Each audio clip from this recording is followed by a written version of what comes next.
2, 1.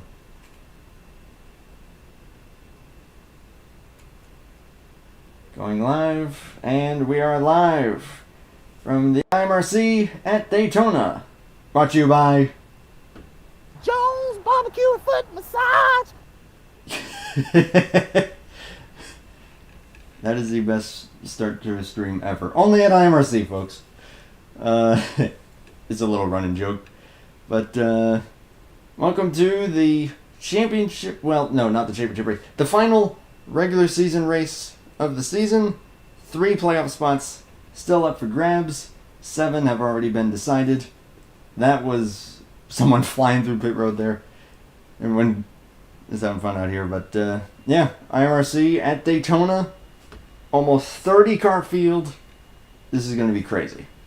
But so, to bring you all the madness, I am here with you along with Natan Amuido, back up here with us. Howdy, gentlemen. And Seth Cole back up with us as well. Good to have you, man. Hey, great to be here. And yeah, I know that I'm at 299. I saw that, and yeah, I'm in for one more. That'd be pretty sweet. Do want to thank everyone who is subscribed to the channel. I'm never ever going to ask people to do that because I think that YouTubers who do that drive me nuts. No offense to any of them, I love them, but I don't know, the thing. Well, if Andrew doesn't say, then I will subscribe. Give it a like. Yeah, I did it. I'm so sorry, Andrew. You're good. I mean, hey, I'm at 299 right now, so let's see, what's that? About 1/10 that of what Flat Out Racing Network has. If we hit 300 subscribers on Andrew's channel, I'll get in my car and go out and 10 wreck the field tonight.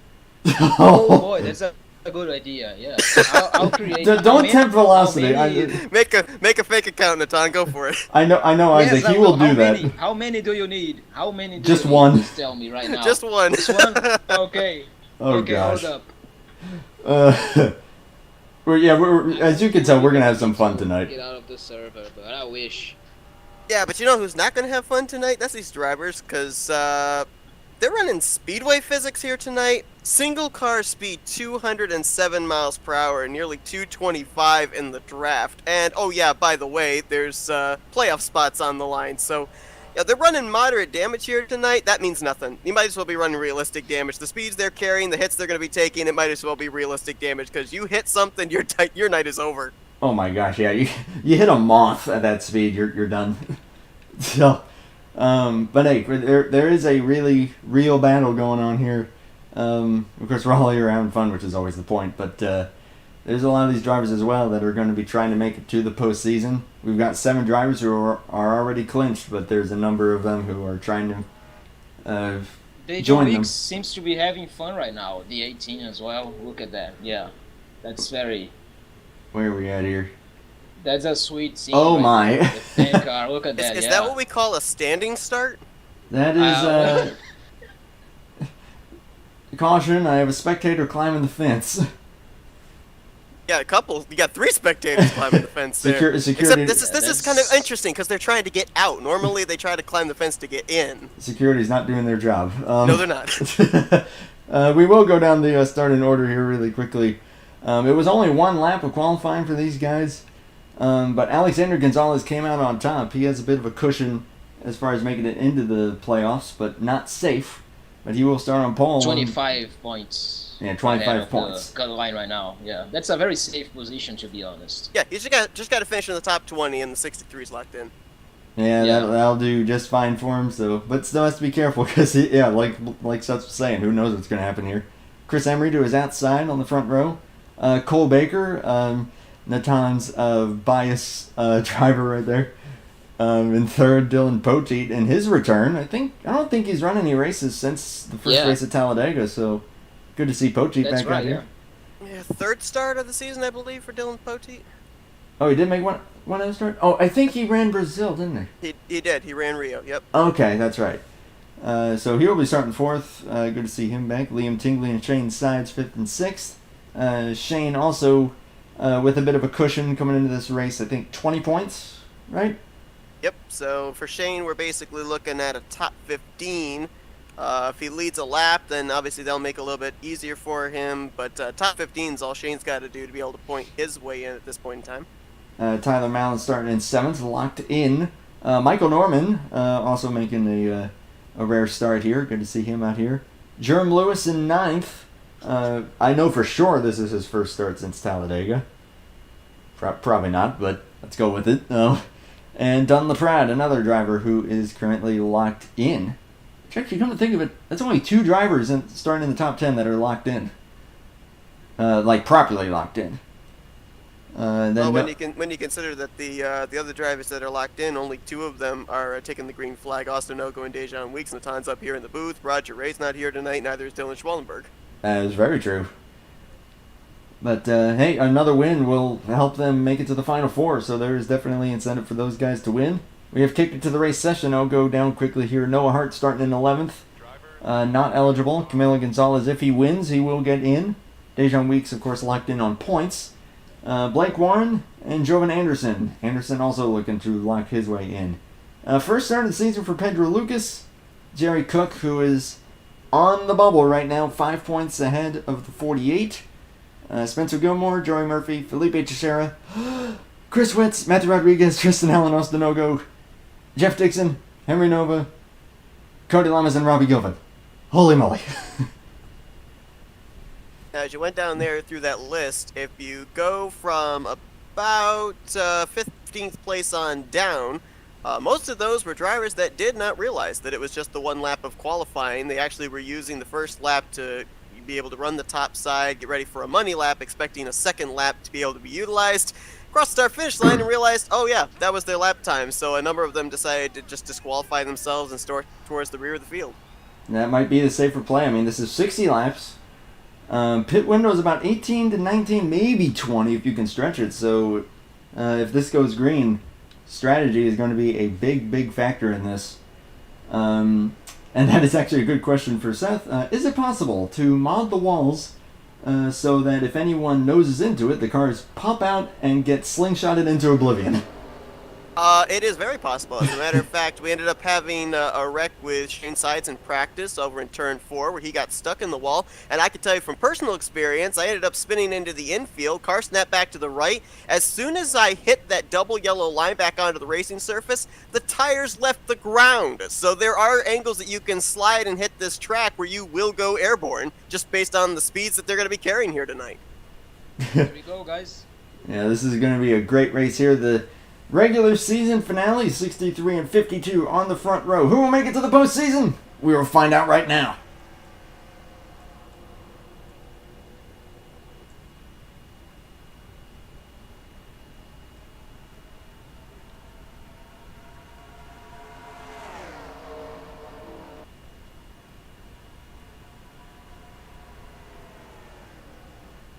A lot of moves right there already. 3 wide here with Tyler Mellon, Tingley, and Jerry Lewis. Looks like they're all going to try to settle it down here, but nope, a big push to the 74 by the 47. They're still 3 wide. And yeah, these guys are moving around a lot, sliding around at these speeds. Almost into the wall, but the 36. 63. 63 falling down right now. I don't know if that's a strategy or if it just... Oh, someone right back there is Tristan Allen. And that will probably be a reset. That's a restart. Yep, it should be. We just started lap 2. They'd have to complete lap 2 for the start to be official. So we should have a restart here for these drivers. And yep, there they go. I go. just want to point out real quickly here too, something that a lot of drivers are going to be dealing with tonight that you'll probably see are blinking and warping. This is one of the BMCC Daytona tracks, and while they are beautiful visually, they also can affect a number of drivers as far as their graphics are concerned. A lot of drivers deal with what we term polygons, where the frames drop and the graphics kind of take on weird symmetric shapes. A lot of drivers here tonight might be dealing with those situations depending on how much they've got in their mirror, out their windshield, and in terms of the overload of MIPS and graphics. And so keep an eye on that, because there's a lot of drivers here tonight whose playoff chances could be hanging on whether or not their graphics are able to hold up or not. Yeah, I saw notably the 79 and the 14 were the two that I saw for the back having a little bit of issues in that regard, which obviously at a track like this, any kind of warping or blinking is going to be especially risky. So you saw everyone kind of space out. They were really seemed kind of disjointed on that initial start. Probably maybe by design, maybe just trying to sell down, or maybe just trying to hold on to their cars at these speeds, and also trying to avoid the warping like Seth was talking about there. And I'll ask Natan here because again you've run these super speedway races with these speedway physics. Is it really that squirrely for these guys, or do you think that maybe they were just trying to give each other room? Well, at first it was very, very difficult, the first races to kind of figure it out. But at this point, we are in a very different situation right now. The setups are definitely better. These cars are a lot easier to drive, so it should be very, very nice to drive, just very safe. But it's also very fast. So if you wreck, nothing's gonna save you. That's the biggest problem right here, and you definitely don't want to wreck your car in the final race of the season, the regular season, that is. So should be interesting. And now we are going to the green flag. Properly green this time, yep. No matter what happens here, if they wreck right now, so be it.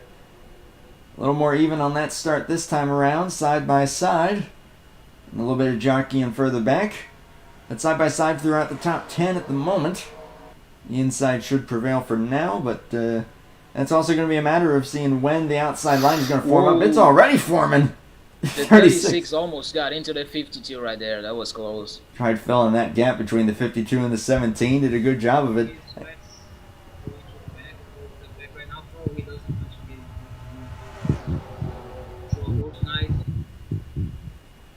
think you had a bit of a problem with your microphone there. You got a little quiet.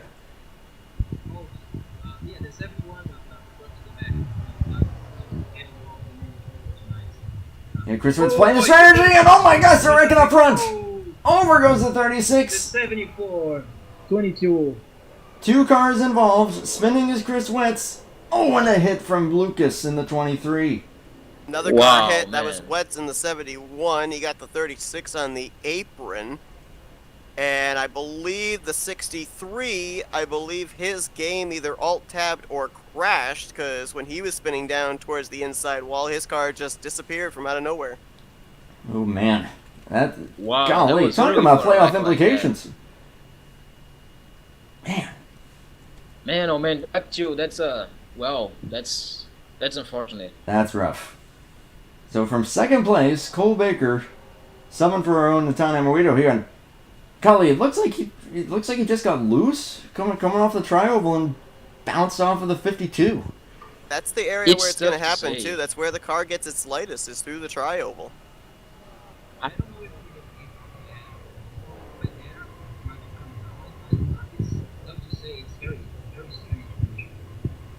yeah, that's I'm not sure, but I mean, probably just with these high speeds, and even cold tires may have played a part in that as well. Shane Sides got a little piece of that there in the 2 car. He was spinning. I don't think he really hit much of anything. He might be okay. He's the one that the 36 bounced down into. Jerome Lewis in the 22 was also spinning around, but I believe he actually did a little bit of a 360, let the wall gather him back up, and was able to drive away. Yeah, I feel like most of these drivers, even the 36, might actually be in good shape to be able to keep going relatively unscathed, all things considered. The 23 of Pedro Lucas did take a bit of a hit to the front that might hinder him. For the most part, I mean, it looked like a very violent wreck, but to your point, I don't think there were a lot of drivers that sustained damage enough that's going to take them out of this race. A lot of the contact that was made was relatively light. Yeah, pretty light indeed. And, I mean, that's going to be a saving grace as long as they don't have too much damage for the 63 and the 2. It's like we were saying, they are pretty safe as long as they finish well enough. But obviously getting involved in something like that, that gave them a bit of a scare of, oh no, that might be it. But I think we should be okay. 36 is dropping back. He may have claimed the incident. But that puts Chris Emery in the lead ahead of Dylan Poteet, Michael Norman, Tyler Mallon, and Liam Tingley currently shown in the top 5. Sorry to cut you off there, I Nathan. hate to say it, but the engine in the 36 is pretty much gone. His game out tab, that's what happened. Oh. Yeah, that's a rough. big shame because I told him, hey man, you gotta give us fun. So that was a guy we could rely on, but well. I mean, there's no denying that flipping and keeping it going relatively straight is a pretty good show for the viewers. So I'll give you that. Yeah. The 36 getting some TV time. I think that this caution actually saved the 10 of Dejan Weeks. He, I believe, missed the start. Oh. And fell 2 laps down. That's where he scored right now in the 28th position. He would be the lucky dog under this caution since he would have been the only car off the lead lap. That's really fascinating. I'm showing Spencer Gilmore in the 79 is retired. I did not see him involved. Yeah, he is out of the race. He also has left the TeamSpeak server. And the 63 shown 1 lap down as well. Well, 63 was the one that fell out during that wreck. Oh, that's right. Okay. And so with coming back into the server, it will score him -1. I am hearing though that since he was on the lead lap when the wreck occurred, he will actually be scored back onto the lead lap for this restart. Oh, okay. Golly, okay. Having this many cars makes it really exciting, but also really confusing. Oh yeah, I mean there's so many one-offs here if you consider. I mean you've got Michael Norman in the 9, Matthew Rodriguez in the 24, Joey Murphy in the 14, Noah Hart in the 47. I mean these are guys that maybe at most made 3 starts during the regular season, and so you've got about 7-8 X factors in the field tonight to possibly determine who's getting those final 3 spots. Looks like we might be going green here, but I'll ask the both. I'm sorry, go ahead. Yeah, I'm usually the only Brazilian in IMRC, but tonight we got Pedro in the 23 and Felipe in the 16. They are also one-off, so good luck to them. Yeah, I know you're rooting for your countrymen there. I think we'll be going green here. Yes, we are. Yes, we are. But I'll go ahead and ask the both of you, referring to those X factors, those guys who aren't making very many starts. How much of a factor do you think that they're going to be playing in this? Mostly track position and who they decide to help, I think, unless they win a race. If they win a race, they're just making Jerry's life easier right now. But there's not much of a factor, really. They can't make the playoffs up to now because they only have like up to 2 or 3 starts, so it's not a possibility. They are just another competitor in the track, so it should be interesting. Yeah, the agenda is going to change as the race goes on. There are a number of drivers that came in here tonight that I was talking to, and they had some drivers around that cut line as Tyler Mallon and I believe was it the 63? No, it was the 02 that almost wrecked it. Just everyone looks like they're skating around. Sorry to cut you off there. No, it's good, but they said that they were going to try and help certain drivers around that cut line to try and make it into the playoffs. The thing is, though, we come down to the final 5 laps of this race, and you're running 2nd or 3rd place. You're a driver. You're a competitor. You're going to try and go for that victory. So, as of right now, these drivers, their goal is to try and help out a certain person that might be trying to make it into the playoffs, but that's going to change as these laps tick away. And everyone. These guys are already driving like crazy here. Yeah, it's like they're driving COT right now. But referring to those X factors, look at this. The top 2 are only those Michael Norman and Dylan Poteet, 1st and 2nd. Just like that, and there's Jovan Anderson in a must-win, running in 3rd, and that outside line is forming up. It's funny because we had a big one in lap 2, and I thought this would slow down these guys, but actually not. They are still driving like crazy in lap 7. That's a sign for the end of the race right there, guys. But that's also, I think also shows how good they are. The fact that they've been able to keep it straight thus far. I mean, knock on wood, of course. But I'm actually surprised at how much this outside line is actually not only forming up, but really dominating as of right now. Norman leading them really well. You go back to Chris Emery, who's being pushed by his good friend and teammate Jerome Lewis But they're not really making much headway right now.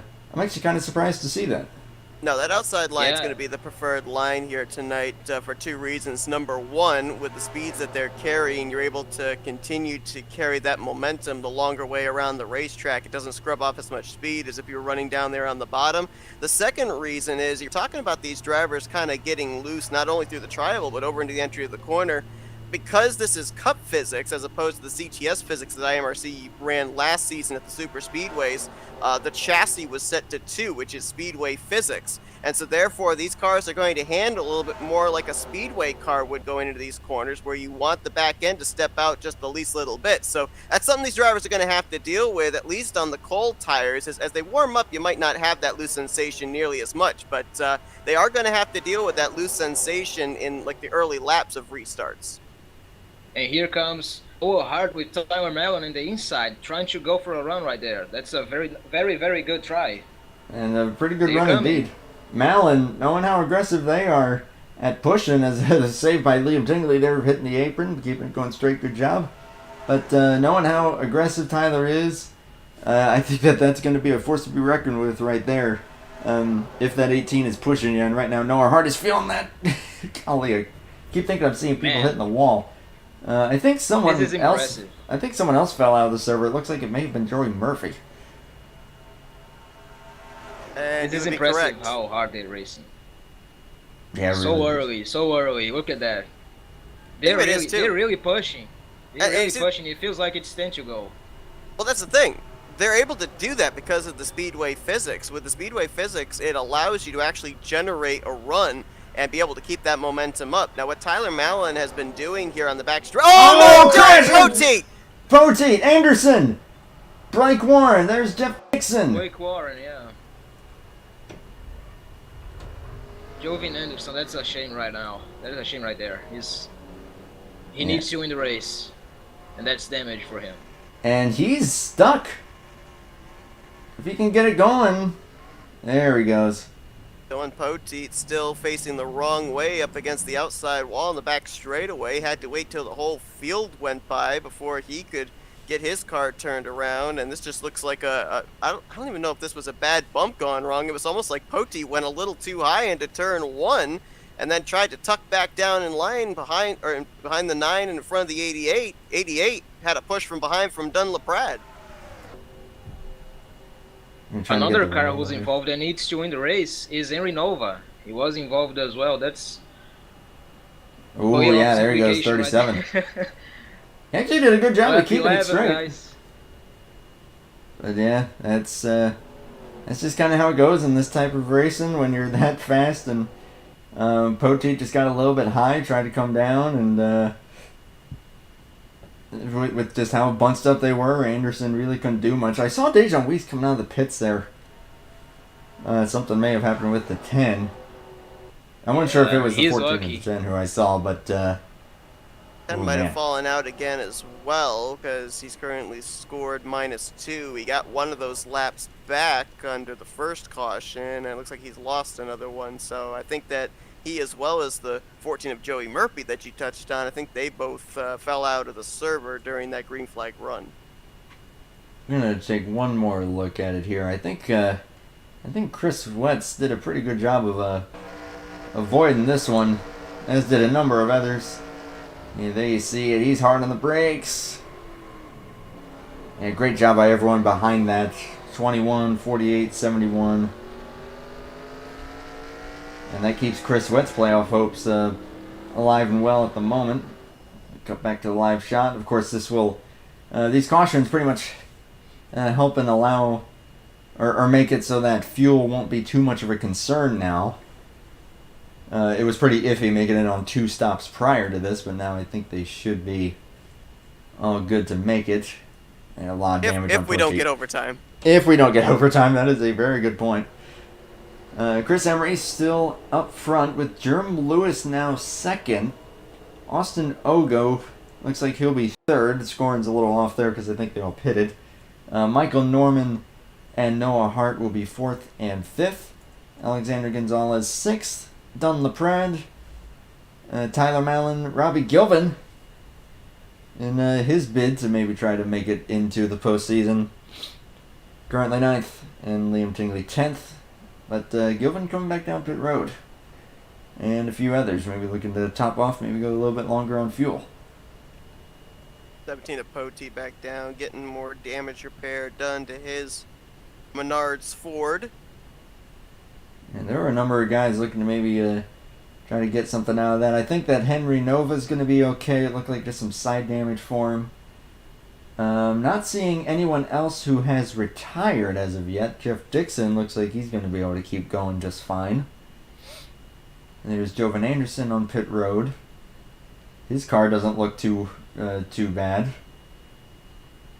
What happens is these guys also want fuel, so they don't even need to repair anything. Just getting some little bit of fuel right there, it can help you out a lot on strategy. So yeah.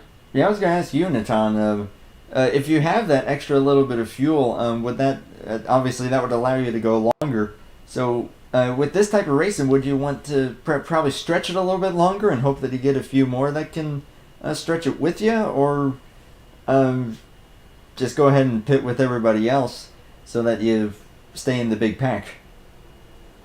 Well, the thing is, this is a race about strategy, and it's group strategy. So if you want to spread out a little bit, you need to find like 4 or 5 more people to stop with you. That's why teams are good.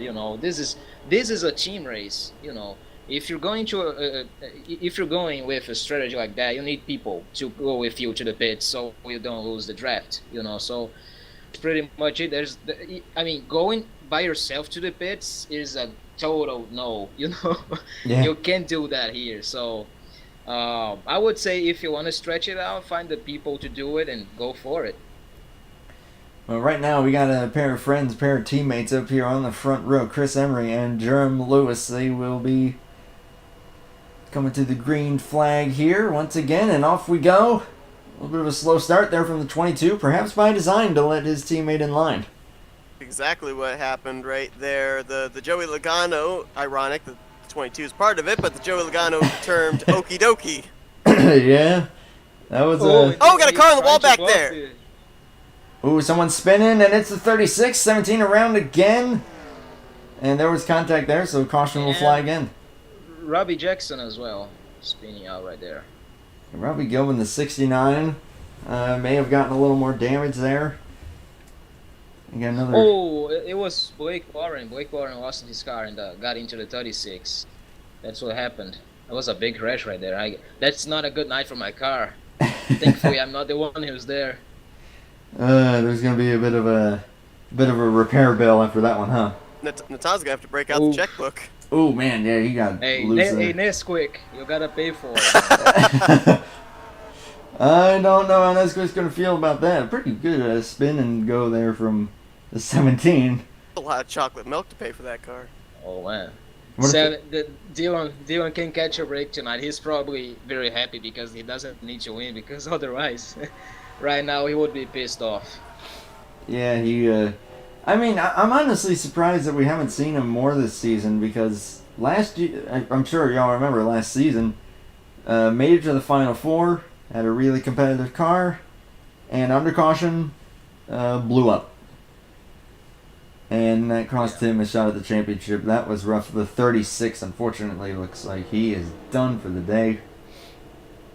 Joey Murphy has not come back in, so pretty much 3 cars out of the race as of right now, 36-14, and the 79 of Spencer Gilmore. Parked it pretty early on. But lap 15 of 60, and I think that the squirreliness is starting to show for these guys. So is there going to come a point that they're just going to have to settle it down, or is it one of those cases that you kind of want to get to the front so that you avoid all that carnage midfield? I don't know if you can settle it down, to be honest. I mean, as we said, with the speedway physics, the draft is so powerful that, even if you lift off the throttle, you're still going to be carrying a lot of speed. So unless you drop back and lose the draft, I don't really see you have much of a choice. When you've got to run, you've got to take it. Otherwise, you're going to be running that car in front of you over, and more yellows will generate.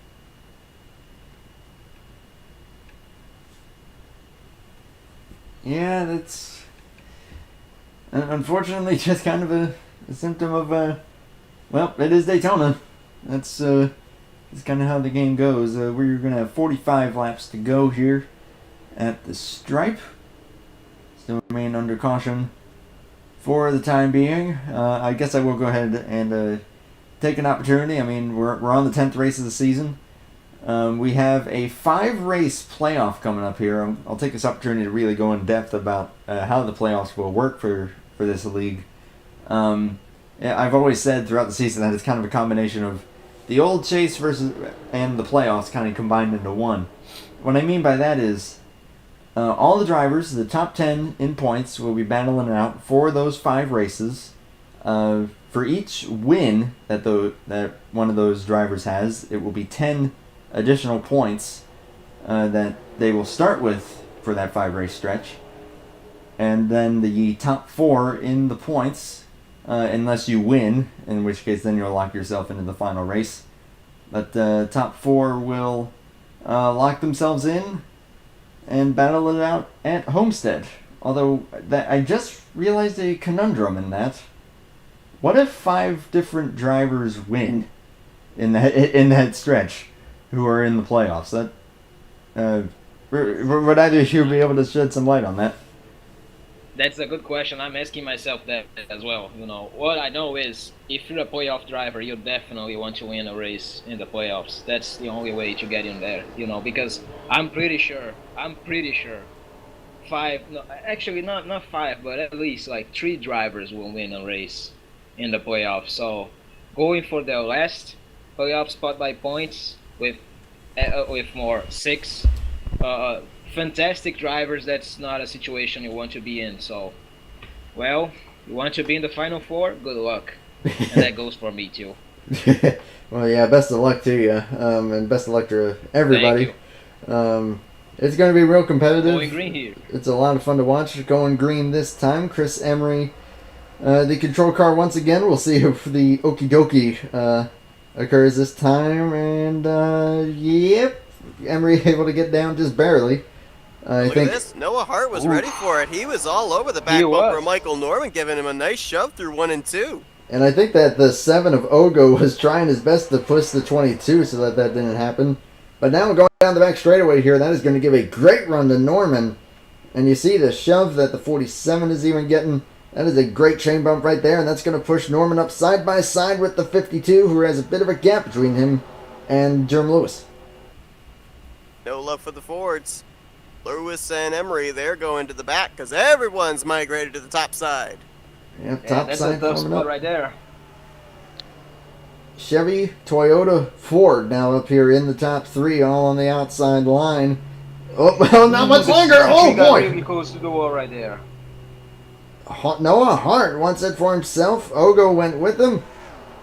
And I'm pretty surprised at just how many of these wild card drivers, the 47, the 9, the 52, and the 22, how much they've been up here and pretty much dominating thus far. Although then you got Tyler Mallon and Austin Ogo pretty much the second row back. So very man, contact door slam.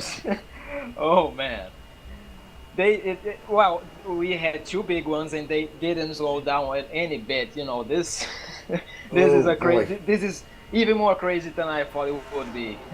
It's a lot of fun to watch. You want to talk about 2 drivers that come into this with really nothing to lose. Austin Ogo, he's won back-to-back races in the last 2 weeks at Boston and then, of course, at Charlotte last week. And Tyler Mallon, so far, is 2 for 2 in taking checkered flags at the Super Speedway races this season. He's looking for a perfect 3 for 3. That is a very fair point. I didn't really think of that. Tyler Mallon looking to sweep the Super Speedways. Could do it here tonight. Oh, man, look at the run that the 63 got. Man, they're all over the place. In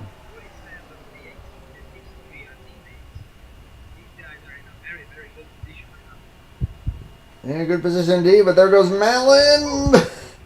Noah Hart does not want to give that to him. But now no help for the 47, and that is going to give Mallon the lead. Correct me if I'm wrong, but didn't back at Bermuda, the last Super Speedway race, wasn't it a 1-2 finish for the 18 and the 63? I believe it was. And I think that the 18 got that one. The 63 did indeed finish second. Yeah, the 18 and 63 have always been able to find each other in these races. Been able to push each other great. I especially remember back in the Outward Speedway, those two worked together really, really well. So no surprise to see them up here. Kind of unofficial allies as Norman's still trying everything that he can to try to get back up there. He's going to get Ogo to his bumper, though, if he wants a shot at that lead.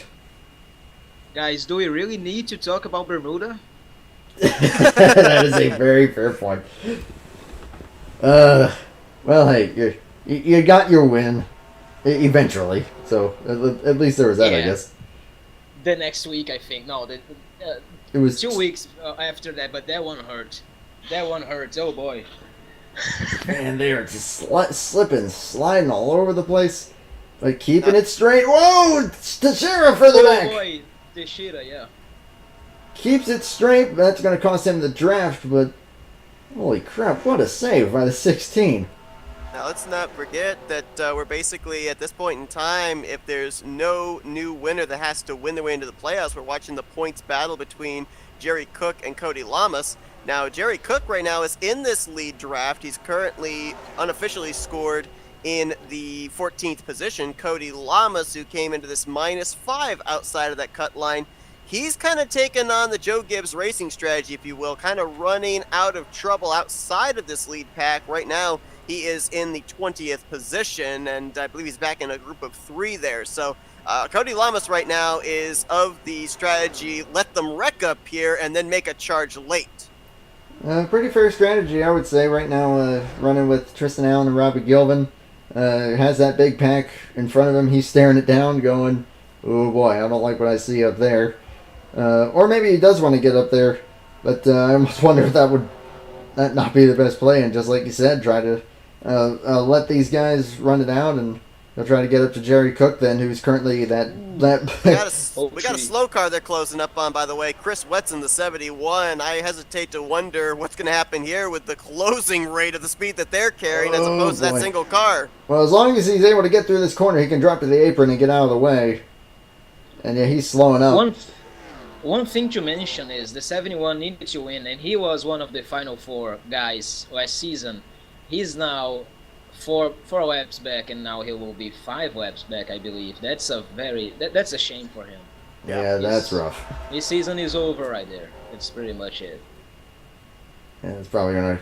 Hurts. Like I said, pretty much be it. Right now, though, we got side by side for the lead between Norman and Malin. Jerome Lewis kind of got in the middle line right there. I thought that would be a 3 line right there. That was scary. This is pretty darn scary indeed. But yeah, it's scary because Daytona and Talladega, they're both super speedways, but they're entirely different. Daytona, you hold them 3 wide. There's a lot of to work with. Daytona's very narrow, especially through the tri-oval. So that's why the reactions are taking place when they're taking it 3 wide in that particular portion of the track, because there's not a whole lot of room to work with. I mean, we were focused in on Dunn LaPrade going into turn 3. 220 miles an hour going into turn 3. This is nuts. And the beauty of moderate damage, well, that first wreck that we had, Tyler Mell and Shane Sides were caught up in that one. The second wreck, Dylan Poteet and Jovan Anderson, Jeff Dixon were on. Speaking of caution! I shouldn't have said anything. 63 involved. I said the word caution. Oh, 9. Jerry Cook is involved. 74. 47. Saw the Wow, 08. 74 is destroyed right there. Jerry Cook was involved. Noah Hart's up against the outside wall. We'll see if we got much damage to the 08. I don't think there's much damage to these cars besides the 74 who's locked in. Yep, I agree. 74 is in. destroyed. That is what I think that's exactly what Cody Llamas was planning on happening in front of him. We'll take a look here really quick, and oh man, just a little bit of a kind of a one zigged, one zagged type deal there. As Chris Emery also spun, as did the 22. But it looked like the 63 came up a smidge, or came down a smidge, excuse me, and the 9 came up just a smidge. Just again, kind of one of those going for that same piece of real estate that we tend to see. I kind of feel like Dale Jr. seeing his car's wreck, while he is in the broadcast booth. It's like me seeing the 36 wreck and then the Ooh. 74. Oh, man, what a night. Hard hit for the 03 of Liam Tingley, courtesy of 23 of Pedro Lucas. It has not been a good night for the 23 in his most likely only start. No, he's 0 for 2. He's tried to use that outside line to scrub off speed, has Pedro in the last 2 wrecks, and it just has not scrubbed off enough. And yeah, there is nothing left of the rear end of the 74 there of Dunlaprad. I'm going to look at this one more time and get a look at the 08 of Jerry Cook. We did see him spin around, but we'll see how much of he hit anything. I'm looking back here, and I think he actually got the car spun facing the correct direction again. Oh! Holy Minor crap. contact with Poteet, and then a little bit more minor contact with Jerome Lewis, but I think he's okay. Golly, I got to give a shout out to Dejan Weeks, who saw all that go down in front of him and was able to miss it. Jeff Dixon kind of flew through there, but it looks like he got through unscathed as well. Again, a wreck that happened at the very front, and honestly, that could have been 100 times worse for what it was. Oh, yeah. Including damage. I mean, these guys, they were very lucky considering the amount of cars involved in this wreck. This could have gone a totally different way. But the thing I've noticed, all 3 of our wrecks so far tonight, all 3 of our cautions, have been incidents that have started up inside of the top 5. Yeah, that's true. And yeah, that's why it's so amazing to me that it hasn't been worse for these guys in terms of DNFs and destroyed race cars. I think the 74 has honestly been the most damaged one so far. Who, Dunlaprad is still going. Good to see him still out there. Checking the standings here to see if anyone has retired. It doesn't look like it. Jeff Dixon scored a little bit weirdly there. Nope, Jeff Dixon did retire after that one. In what is his second start of the season. He debuted at Charlotte last week. Kind of a quiet race for him then, but going to be a DNF for him tonight. So just a couple laps short of halfway. Tyler Mallon the leader, Austin Ogo in second. Shane Sides will be third. And there's Dejan Weeks, who had some trouble earlier. It looks like he had a well-timed caution, and now back up here in fourth. And then, look at this. Involved in an incident earlier in a must-win situation. Running P5, Henry Nova in the 37. Talked about the zig versus zag there that led to that contact. It looks like the 9 of Michael Norman claimed the incident, so he'll be starting EOL on the field here. Alright, so yeah, we saw Michael Norman up front throughout most of the race, so we'll see what his strategy will look like from there. Dylan Poteet, another car who has really not had a good night thus far. Probably a little bit damaged, but has found his way up to 6th now. Jerry Cook, despite that spin, now 7th. Then Jerome Lewis. Looks like Alexander Gonzalez and Blake Warren will be the top 10. But I think throughout the second half of this race, the running order is going to shuffle about as much as a deck of cards. It is going to be all over the place. We still have the possibility, if we run green to the end, that pit road could play a factor into this. And there weren't a whole lot of drivers that I was talking to that had actually tested out green flag pit stops. Those that had said that it's actually quite difficult with the speeds that they're carrying to get down to the 55 miles per hour that you need to make pit road speed. So, just in case we end up having those green flag pit stops, that could be a bit of a curveball for these drivers. As I'm hearing, we're going to be 1 to green. We are not going green this time, and that's why you got some drivers coming down to top off the fuel tank one more. Just wanted to let you guys know, remember what I said about the 71, that he was out? Well, he's in the lead lap right now, so there we go. Oh, he is on the lead lap. He is, yeah, he got his lap wax. Oh, nice. All right, so 71, Chris Wett still in it with a shot. Currently showing, Dixon, I think, has retired. The 88 shown 1 lap down. Jovan Anderson. Trying to find him on the racetrack. I believe Oh, there the he is. 88 might have fallen out of the server, and that's why he's scored -1. He'll probably get his laps back. Another driver that also got all of his laps back was Joey Murphy, who's going to be restarting in 4th here on the outside of row 2. Dejan Weeks, I think, is who you're thinking of. In the 10. I'm hearing 88 is getting his laps back. Okay. So Anderson's still going to be in it with a shot himself. A couple guys really shimmying the cars there. The 63 and the 23. Gotta keep them tires warm. They're gonna be cold going into turn 1. That's true, and we've seen how squirrely they are, and cold tires is just going to amplify that effect. So keep them warm, or just introduce tire warmers to this. Someone left. Natana's stepped out of the booth for a moment. Now, if my calculations are correct, with the drivers you mentioned out of the race, Dixon, Baker, Murphy, and Gilmore, that means that the furthest anybody can finish here tonight now is 24th. This effectively is going to lock the 63 of Gonzalez into the playoffs via points. So 63 now, and a little bit more carefree. Shane Seitz currently running 3rd. Still pretty comfortable, but not locked in yet. Maybe a couple more DNFs, and he'll be able to safely lock his way in. But the green flag back out, 1 lap short of halfway. Final round of pit stops, if we were to make it, should be around lap 47, 48. I would Jerry say Cook so. will be the Jerome Lewis. They save it? Question mark. Oh, it's still spinning, and around goes Llamas. Oh, And Camilo Gonzalez. That'll be a caution. 21 and 48 spinning there. A number of drivers getting squirrely. There are about 6 wrecks that should have happened and didn't there through 1 and 2. That is some side damage for the 22, though. Should be able to hammer that out, though. Cody Llamas spin, little contact between himself and Michael Norman. And then the 08, his contact was between himself and, I believe, the 22 of Jerome Lewis. So Jerry Cook looks like may have just gotten a bit of a bad bump there from maybe the 63. It looks eerily similar to what happened to Blake Warren back on one of the earlier restarts.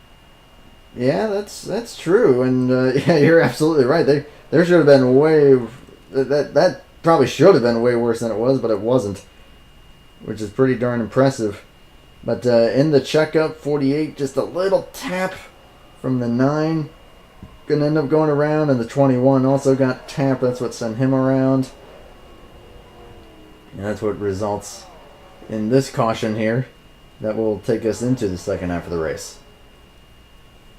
An interesting scenario because the claim for that incident was the 08 of Jerry Cook, and let's not forget that the penalty system here in IMRC is the first claim is an EOL, the second claim is a park. Jerry Cook cannot afford to be finishing this race back behind the wall, so he's going to have to be somewhat careful here in the remainder of this race. Make sure he doesn't cause a second incident, because he would effectively, if he does get parked, he could be handing that final playoff spot over to Cody Llamas. Yeah, What that's happened is sorry. Cook just got a little bit of the apron right there, got loose, had to check up for the 17, and that just completely made him lose control of his car, got him to the 22, and well, that's really a shame for him right there. Well, as long as he's able to keep going and is at least able to keep the 48 in his sights, that's what he has to do. He has to make sure that he's just near the 48, because he's got that 5-point cushion. Looks like the 69 might actually have a flat tire back there, but that's his main objective. He is going to fall behind the 48 with that penalty. And then, of course, you got a whole bunch of other guys who could spoil the party for the both of them if they were to win, including the 88, the 69, the 03, number of others who have the minimum number of starts who could win this thing, 71 as well, and lock themselves in. So the problem for the 08 is exactly what Seth said. If you wreck twice here in IMRC, you're out of the race, and he can't afford that.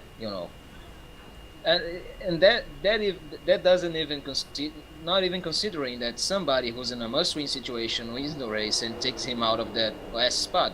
That's something he can even control. But in a point situation, he definitely has the control right now. But if he wrecks again, he's out of the race, and that's a very very bad spot to be in. Yeah, you know that he doesn't want that. So we'll see what Cook is able to do from here. Front has shuffled up a little bit. Shane Sides and Austin Ogo are now going to be the front row. The 2 and the 7. Then the 37 and 18. And the 10 and the 17 will be the third row. And I really keep my eye on that 37. He's doing a good job of keeping it up here after that earlier incident. Definitely one of the dark horses to make it into the playoffs. But I mean, let's face it, with what we've seen so far here, the racing and the craziness of it, and the fact that it's just Daytona in general, I would say that there is not a single driver on the racetrack right now that doesn't have a shot. Oh no. Totally, yeah. I think right now, what these drivers are doing here for the second half, as we are not going green, we've gotten the 1 to green signal this time. But, I'm expecting that most of these drivers right now are of the mentality of let's preserve our race car for around 5 laps to go. I think as long as you've got your car in one piece for that potential final restart, I would not be surprised to see a couple of big wrecks take place on that final lap. And a lot of times in super speedway, it's all about right place, right time. You make it through the carnage, and before you know it, you're the one crossing the start-finish line, getting that checkered flag. So, yeah, to your point, anybody back here outside the top 20 still got a shot to win this thing. And I feel like there's a high likelihood of a green-white checkered as well, just from what we've been seeing.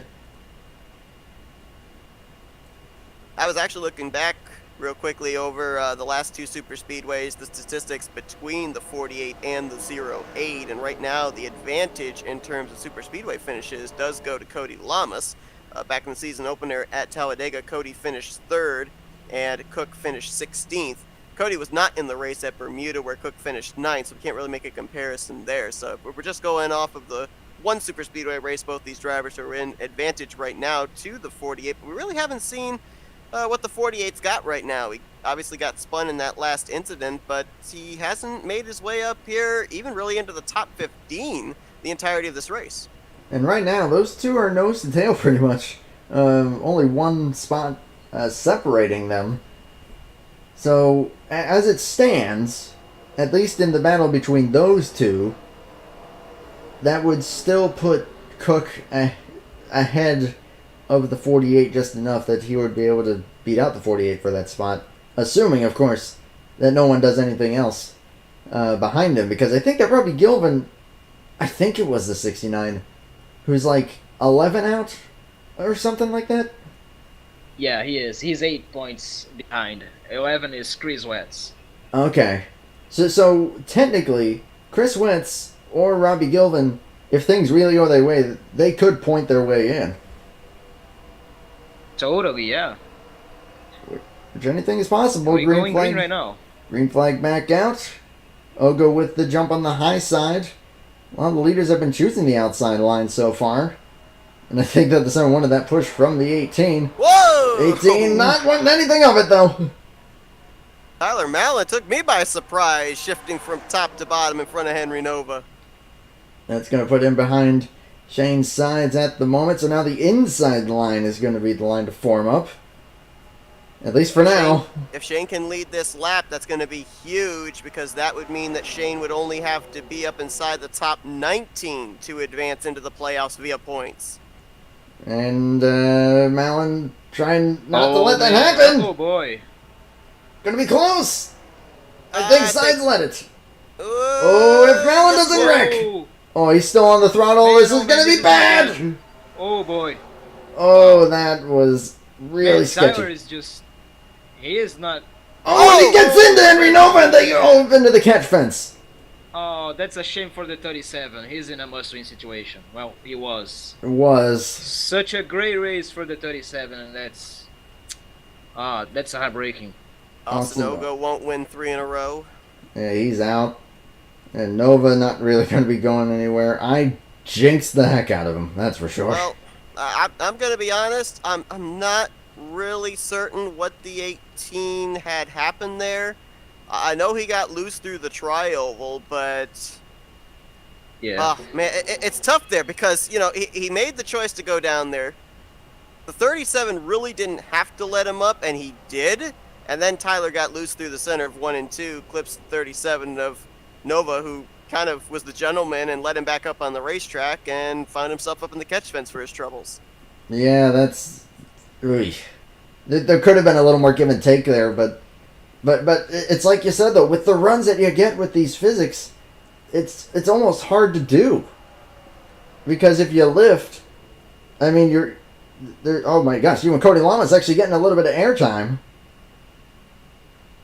Blake Warren also spinning. This is such a heartbreak for the 37 because he was in position to do this, and he was being very respectful. I'll be honest with you. I mean, Tyler has 2 or 3 wins right now. He doesn't need desperately a win, so he should have given these guys a little bit more of room. That was totally unnecessary, to be honest. But it's racing. Yeah, It was pretty sketchy. I got to side with Natan in this one too. Yeah, obviously, as I said, everybody's a competitor. Everybody wants to take the checkered flag. But when you're in a situation like that, if you're Tyler Mallon and you're down there below the yellow line when nobody forced you down there, you're already locked into the playoffs. Back off. Find a safe spot to be able to merge back up onto the racetrack. Don't expect that they're going to be letting you back up, force a 3-wide situation like that, knowing just how sensitive these cars have been all night. It was almost 4 wide, actually, when he was coming back up there. Everyone did a great job, but then Mallon tried to get back in line in the middle ahead of Nova and just misjudged it, and that was that. Llamas did go for a spin, did get some airtime, but probably shouldn't be much damage for him. Blake Warren also did spin, but they should be okay. But that does help out Jerry Cook, because now Cook is ahead of the 48 once again. And again, Cook just has to keep that 48 in his sights, even if it's a position or 2. That's just fine. That's only a point or 2 difference. And he can afford up to 4 points of a difference, so that's what we've got for right now. Checking up front, though, it's still the 2 Shane sides. Dejan Weeks still looking for his first win after some phenomenal runs. I mean, it shows he's been able to lock himself in solely on points. Alexander Gonzalez up here in 3rd. Pretty much locked in as well. Noah Hart in 4th and Chris Wetz up to 5th. I am not going to say anything because of what I just did to Henry Nova. So, and I'm going to also just give a little nudge to 6th place here, Jovan Anderson. Another must-win driver. Maybe luck will turn around. But again, I said that about Henry Nova and we all saw what happened. So I'm going to keep my mouth shut. What about Chris Wetz as well? P5, these 2 guys are in a must-win situation pretty much. This is very interesting for them. Actually, what's really interesting about Chris Wetz is, I mean, Natan, you said it's 11 points that he's out. Yeah. But if Jerry Cook falls back any further and Chris Wetz keeps it up here, the battle between the 48 and the 08 might be irrelevant because the 71 might be able to point his way in. You gotta remember about the 69. The 69 is 3 points ahead of the 71 in this fight for the playoff spot. So I'll be honest with you, I don't see any other way for the 71 to get in the playoffs without winning this race. And I told him that before this race, and he probably knows it as well. So he's going to go for it. He's P5, he has a great car. He's in position to do it. We are 23 to go, so expect this guy to go for the win. Him and the 88 car. Absolutely. And the thing that's going to change from points racing to must-win situation for both Wetz and Robbie Gilvin as this race goes on is the number of drivers that go back to the garage area, because that is going to minimize the number of spots that drivers like Jerry Cook and Cody Llamas can lose. Ooh. Totally, yeah. I'm just going to point out some interesting pit strategy here. The 88 and the 17 coming down pit road, as is the 52 and the 22. We are very iffy as far as making it on one more stop. This is going to help these guys out if it goes green. So, would it be possible for them to be able to go what will pretty much be 22 laps? Alright, so here's the problem. Yeah, it's 2x, so the fuel consumption is going to be twice as much as it normally would be. And it's cup physics, which at a super speedway is one of the toughest physics to try and save fuel while keeping your momentum. If this was CTS physics, then I'd say, you know what? 3 laps short, probably they'd be able to save that much, still stay in the draft. But with cup physics, even regardless of the fact that we're running this chassis too, I just don't see them being able to save that much. I mean, not even in CTS. The point here for them to pit right now is save as much as you can, stay on the draft, and then pit for just a splash instead of a half a can. That's gonna save you a few seconds right there. You know, that's really definitely what these guys want. Yeah, that's definitely what these guys want. Now, Natan, if they had, let's say, 2 more cautions come out, everyone comes down pit road, they stay out, get track position, can they clutch enough under pacing with 2 caution periods maybe to make it?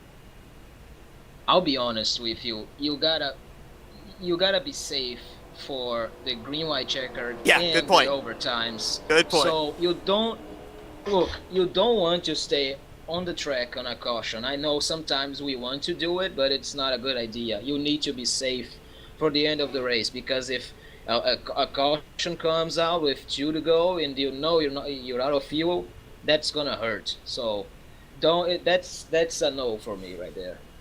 Looks like Malin did get the EOL penalty there in the 18. I've visibly seen a few guys clutching here. The 47, the 03 have definitely been clutching. I see Chris Emery still clutching even as we're going through the NASCAR restart zone. Now we're at the start-finish line. We're back to racing. 22 laps to go. A little sideways there from Dejon Weeks. And now this is where things are going to get interesting. Who's going to be going for it? Who's maybe going to lay back, trying to save that little bit of fuel? I'm with Natan. I think that the better play would be to just go ahead and take the splash. But then you'll be safe on the splash as opposed to needing to take half a can. That will save you that little bit of time, and that will gain you a lot in terms of track position.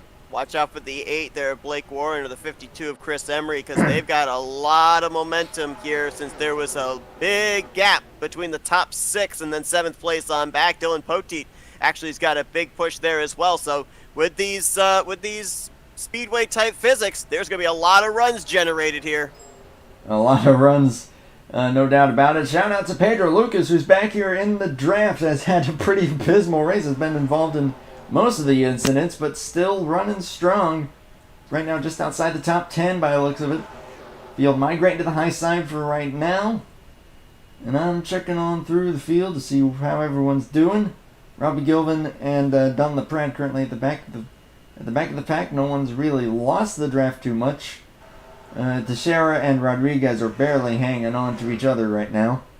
But other than that, everyone keeping in touch up here, moving around. We got 20 to go here at Daytona.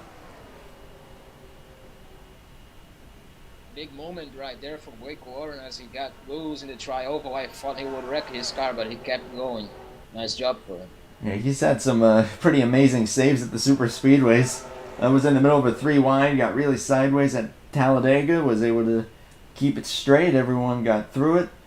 I mean, Blake, he said that he would mainly just be focusing on the super speedway efforts for this season. Would mainly focus on lights as far as points and results. But doing his thing right now, has had a couple of incidents. I think just about everyone has at least had one incident or so, but still in the top 10 right now with the push from the 23. It was very, very squirrely. 23 got weak right there. Oh man, how did they wreck right there? Golly. The 8 just got very, very loose coming into the corner. I don't know how they. Oh man, the 23 is loose as well.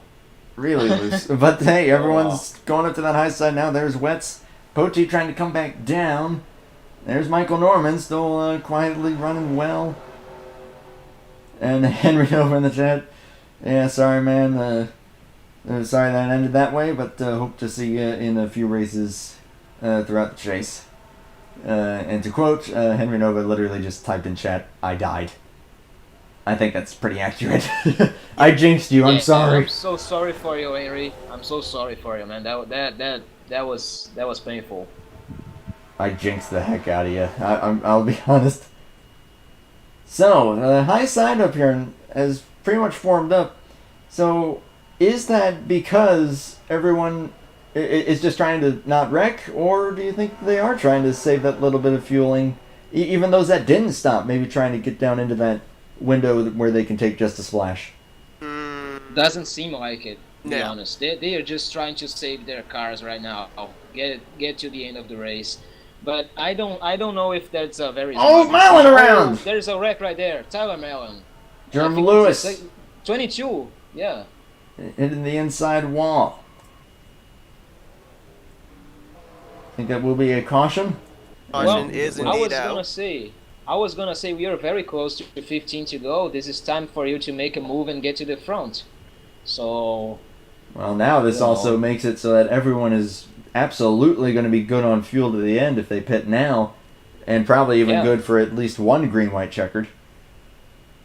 yeah, totally. Even for 2 overtimes, because in a caution you can definitely save your fuel, you know. So I think this is it. You know, now we will see hard racing to the end of the race.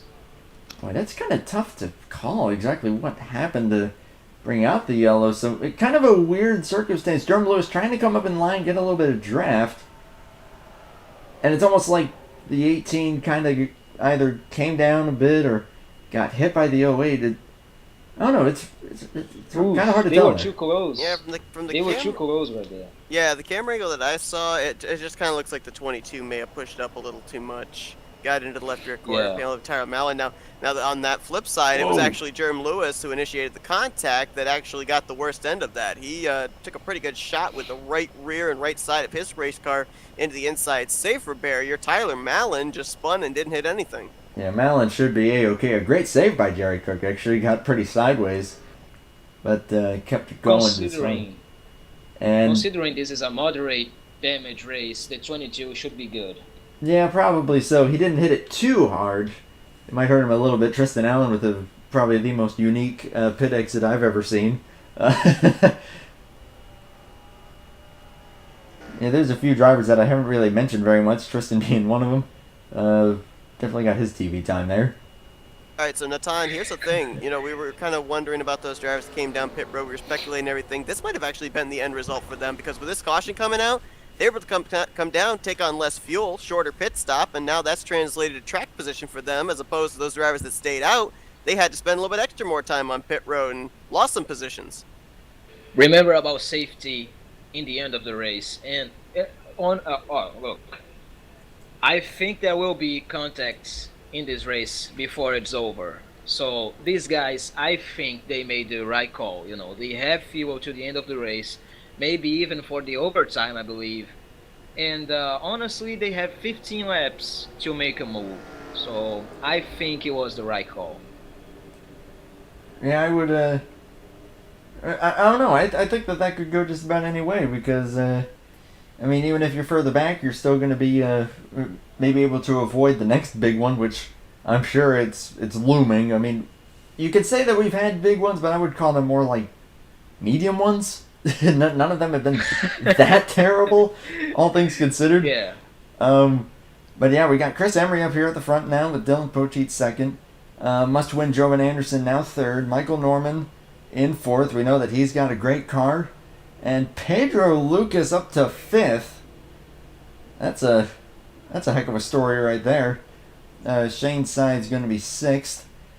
Dejan Weeks. There's Robbie Gilvin. That is going to be eighth. And like we were saying, with the point situation, let me see. Cody Llamas looks like he's going to be about 13th. And with Gilvin in 8th. Right now, the way they run, it's Gilvin -1 behind Cook for the final playoff spot. Oh, man, yeah, because there's Cook back there. Hey Seth, I want to ask you something. Did you ask me about pitting this time, like this caution, or if there's another caution in the way? if there's another caution as well. I was wondering if these guys Oh. all decided to stay out with 2 cautions in between now and the checkered flag. Yeah. But that would have been, Yeah. but it was going to be if we were in the official time, not in the overtime cautions as well, or the overtime restarts as well. I thought you were saying about this caution, but right now, if there's another caution in the way and you have tires in your car is okay, don't pit, don't go for it unless you wreck. If you wreck and you destroy your tires or something like that, then maybe go for it. But yeah, definitely not. I thought you said like this caution, like if you pit or not, and this one I think it was not even a question. Oh, yeah. Like you need to pit because of fuel, but from now on, just stay on the track and hope you don't wreck the car. I would honestly agree with that, but as we've seen tonight, we're going to be taking 14 to go when we go back green. But as we've seen tonight, we've had cautions occur from the middle of the pack and from the very front. So I don't think you're really safe anywhere on track. If you're on track, you have a shot to win and a shot to be in the catch fence. Safest place The on the track guys right who are now is pit safe- road. Pretty much. Yeah, but the guys who are back in the field, they are very safe. The thing is, they need track position ASAP. So, That's well, really do you true. want to stay safe? Really? You don't. I mean, yeah, who knows? Maybe Felipe Teixeira might be in the catbird seat. But a great show from Norman to Dylan Poteet, and then outside line forming up. I think we're going to see Poteet back up front. Oh, very shortly, if we don't get sideways.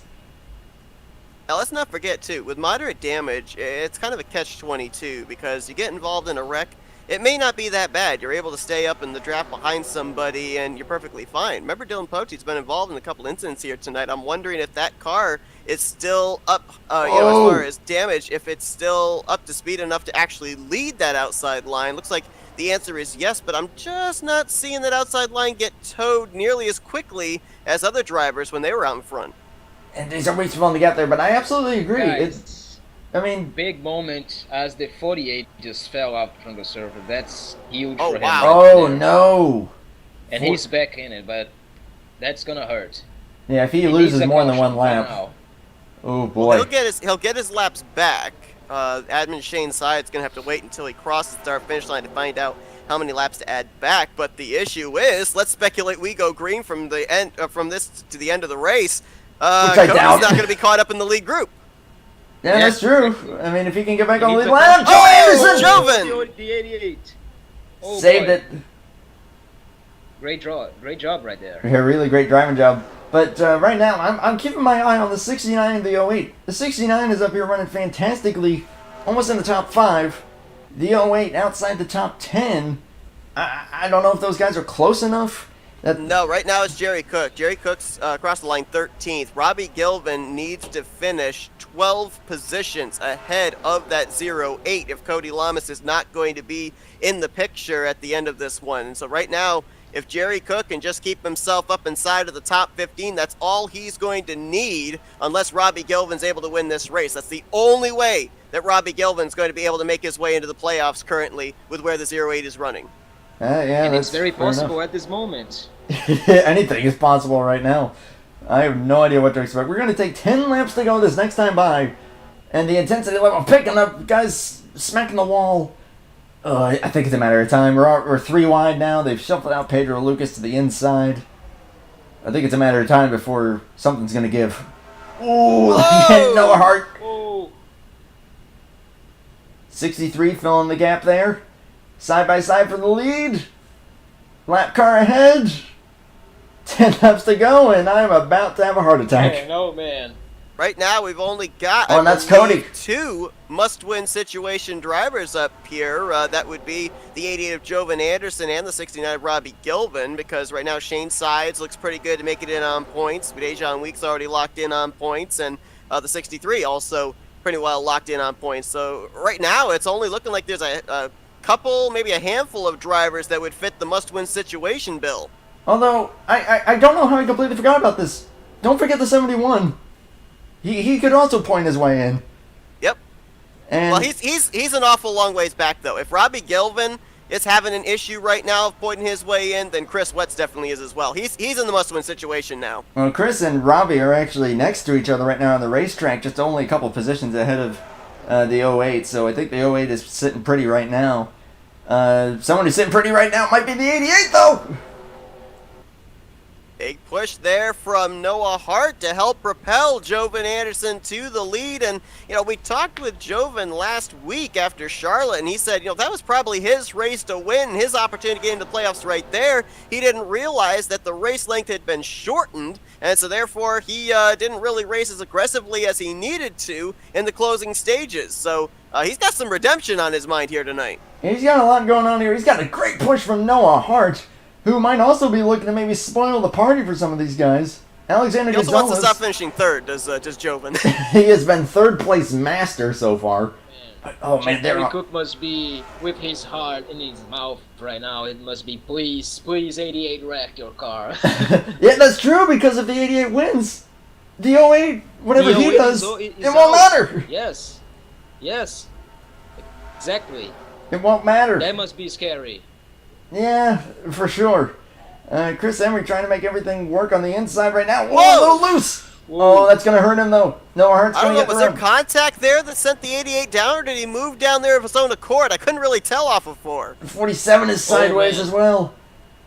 We've got 7 to go at Daytona. And Jovan needs to keep his head right now very, very cold to make good decisions, because the 52 will try to make a move on him, and if ooh, I think that 52 is trying there, but that outside line is boy. where it is right now.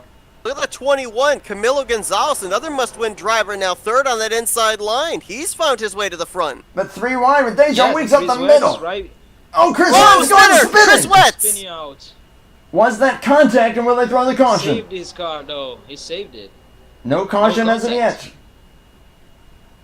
We Still 3 race on. wide. Dejan Weeks stuck in the middle there with Emery on the bottom and Shane Sides on the top. We're starting to see some drivers warping a little bit here. That could be testy with how close they're all together. Oh man, these guys are doing a great job hanging it on. We're still green, but that is gonna. We said Chris Yeah, Wetz's we hopes are have pretty much something over either multiple way. times. I think it is now. Robbie Gilvin's still with a chance now. I mean, Jerry Cook's probably breathing a sigh of relief that 88 has lost the lead. 47 leading, though, in only his second start of the season.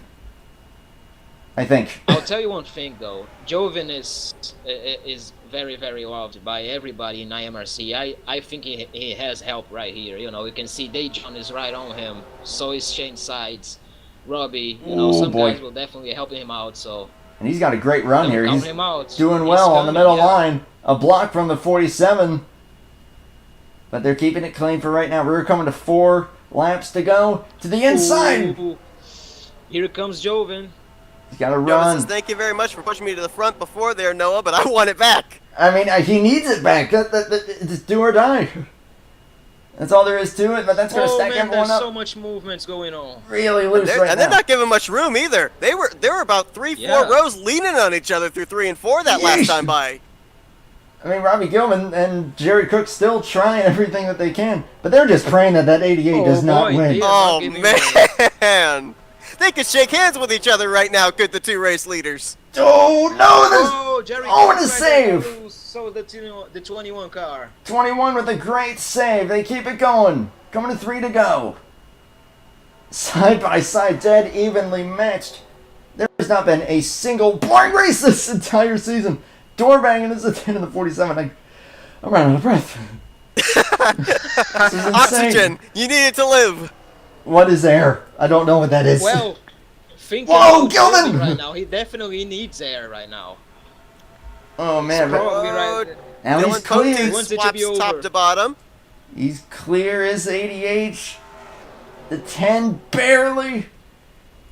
Okay, now Oh, man. now here's the question: will the 10 push the 88 to the win? I don't know. I mean, he was pretty committed to Shane Sides earlier on in this race, was Dejan Weeks. I wouldn't be surprised if he might be committed to the back bumper of that 88 here. Oh. Well, nope, I changed my mind. he's not.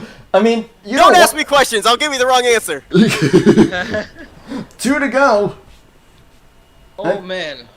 Yeah, he Will wants they make it back around? That's the big question. They have to make it back around. If they don't, we will have overtime. Dejan with not much help at Shane's sides. He's got to get up there.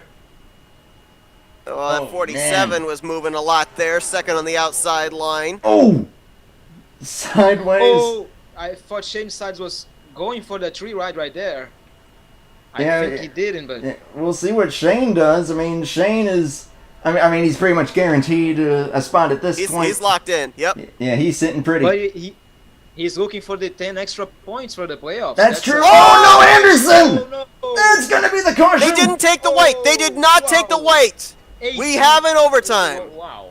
Oh Man, my gosh. Poteet just had a fantastic crash right there. That 21 was beautiful to airborne. watch. 17 was over. Hard hit to the 69's front end.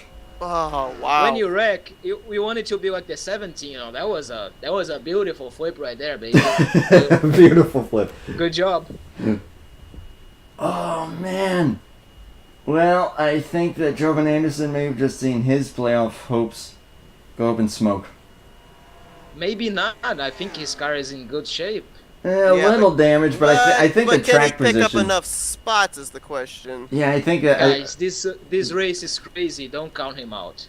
Well, who knows? Who knows what's gonna happen? Man, a great job by these guys to keep it going as long as they did. He tried though. He tried. You gotta give him credit. You know, he needed this win. He tried absolutely everything. He tried it. Got a little bit He loose, tried it. and I think that Noah Hart would have been committed to pushing him. I think that Dejan Weeks wanted to keep Jovan out of the playoffs because he knew how much of a threat Jovan would be. Jovan probably hates me right now for Dover. He's like, oh man, that Brazilian. Yeah, I mean, for Dover, probably kicking himself for Charlotte. But hey, he's got a lot to be proud of. I mean, hey, he's been. You watch, he'll come back to finish third. This caution breathes new life to a lot of drivers too that had actually lost the draft. The 71 of Chris Wetz, who had that spin, he still remained on the lead lap, so he still got a shot. Tyler Mallon, I believe the 63 of Gonzalez, the 8 of Blake Warren, the 24 of Matthew Rodriguez. I mean, there's a lot of guys that have a shot now to, if not win this race, at least snipe some top 10 finishes. That is very Interesting true. fact. Final four from last season. Zach Rogers, the champion. Dylan Poteet is out of the playoffs. 88, Jovan Anderson is probably out of the playoffs. And the 71, probably out of the playoffs. That's a very interesting fact right there. We will have a brand new Final Four this season. Yeah, that's a very, very true point. And that's going to be really exciting to see. I mean, we'll especially be excited to see Dylan Schwallenberg back on track. Hopefully he'll be back in action. Next week we will have off. We will have an off week, which I think all of us need it after this. But after that, the playoffs actually kick off. Whoa, that was a weird moment there from Jerry Cook. But the playoffs kick off with a bang. We head to the boot version of Watkins Glen to start it off. Yep. So Should be interesting. That'll be pretty nifty. But right now, I'm gonna. Oh my gosh! Look who's fourth or third rather. Hi, how you doing? Felipe That's Brazil Teixeira. right there, man. Brazilian power. Oh man, yeah. Didn't we say that he was probably gonna win the race when he was like last car in the draft? Well, hi, how you doing? Running third now. Tristan Allen is 7th. Excuse me. I'm just looking at the other playoff drivers right now. Jerry Cook currently in the catbird seat as far as those behind him, because he's ahead of the 48 and the 69. So Jerry Cook looking really good, of course, assuming that Guys, a miracle doesn't happen for someone else. Here we go. Oh, we're going green here. Attempt number 1. Dejan Weeks, Shane Sides, Green flag. and they're gonna crash already. Man, Well- what is going on? Oh my goodness. What was that? It's a party! Oh man. What about the 88? Did he made it? I'm just gonna point out who's the leader. Oh no, the 88 is wrecked. Oh man, it would be so, funny if the 88 just got through it. But he didn't. I think nobody did. Guys, look who's leading. Pace car is What leading. Well, no, there's no happened? pace car, but The 69, or maybe he'll be second. 23, I think, is the leader. Which still, holy What? crap! What happened there? That was It looked like Shane Sides may have spun his tires there. Golly, everybody did. Yeah. Everybody did. That was. I mean, I think Shane retired. I can't believe that just happened. You This know, is it's such an insane. important moment of the season, and that just happened. Like, This is unbelievable. I mean, I'm sure a lot of these guys are probably fuming right now, but up here, this has been insane. This has been awesome. That spin may have just cost me money, because Matthew Rodriguez, who's filling in the Watermelon Mobile tonight in the 24, we had a bet that if he finished in the top 10 tonight, he was going to be $5 richer. He's now up inside the top 10 in that 6th, 7th position, somewhere in that area. Fair point.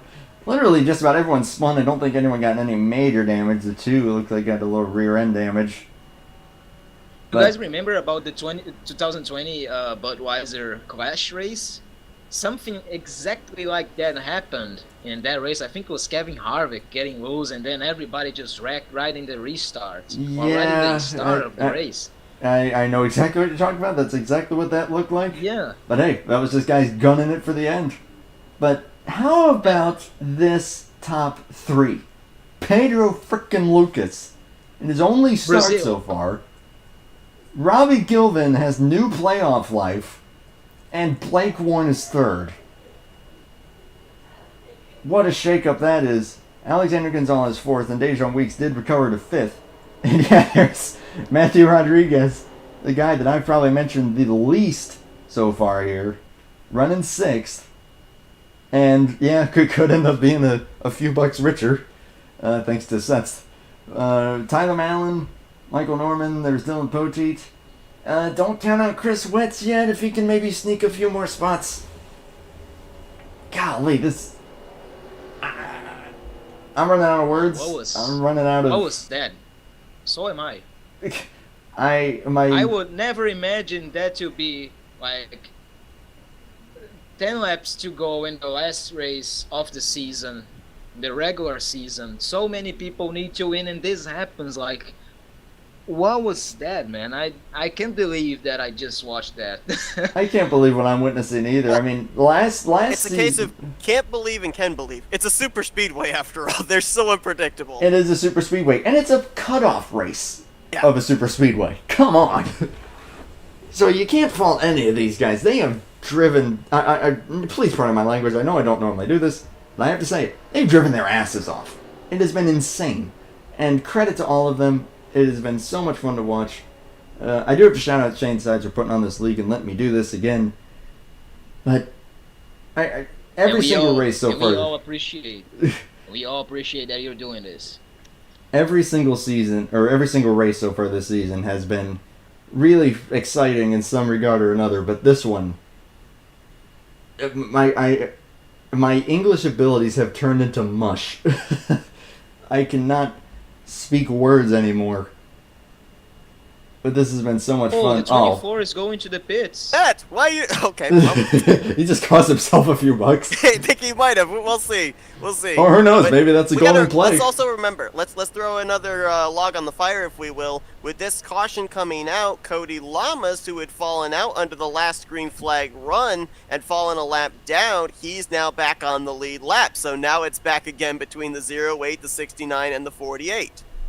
That's true. I mean, right now, Gilvin, I think he's got to be sitting good right now. But that's the thing. He has to keep it up there and hope that Jerry Cook really doesn't move at all either. Chris Cook West still has the spot. Cook still has the spot via points. By, I think the total right now would be...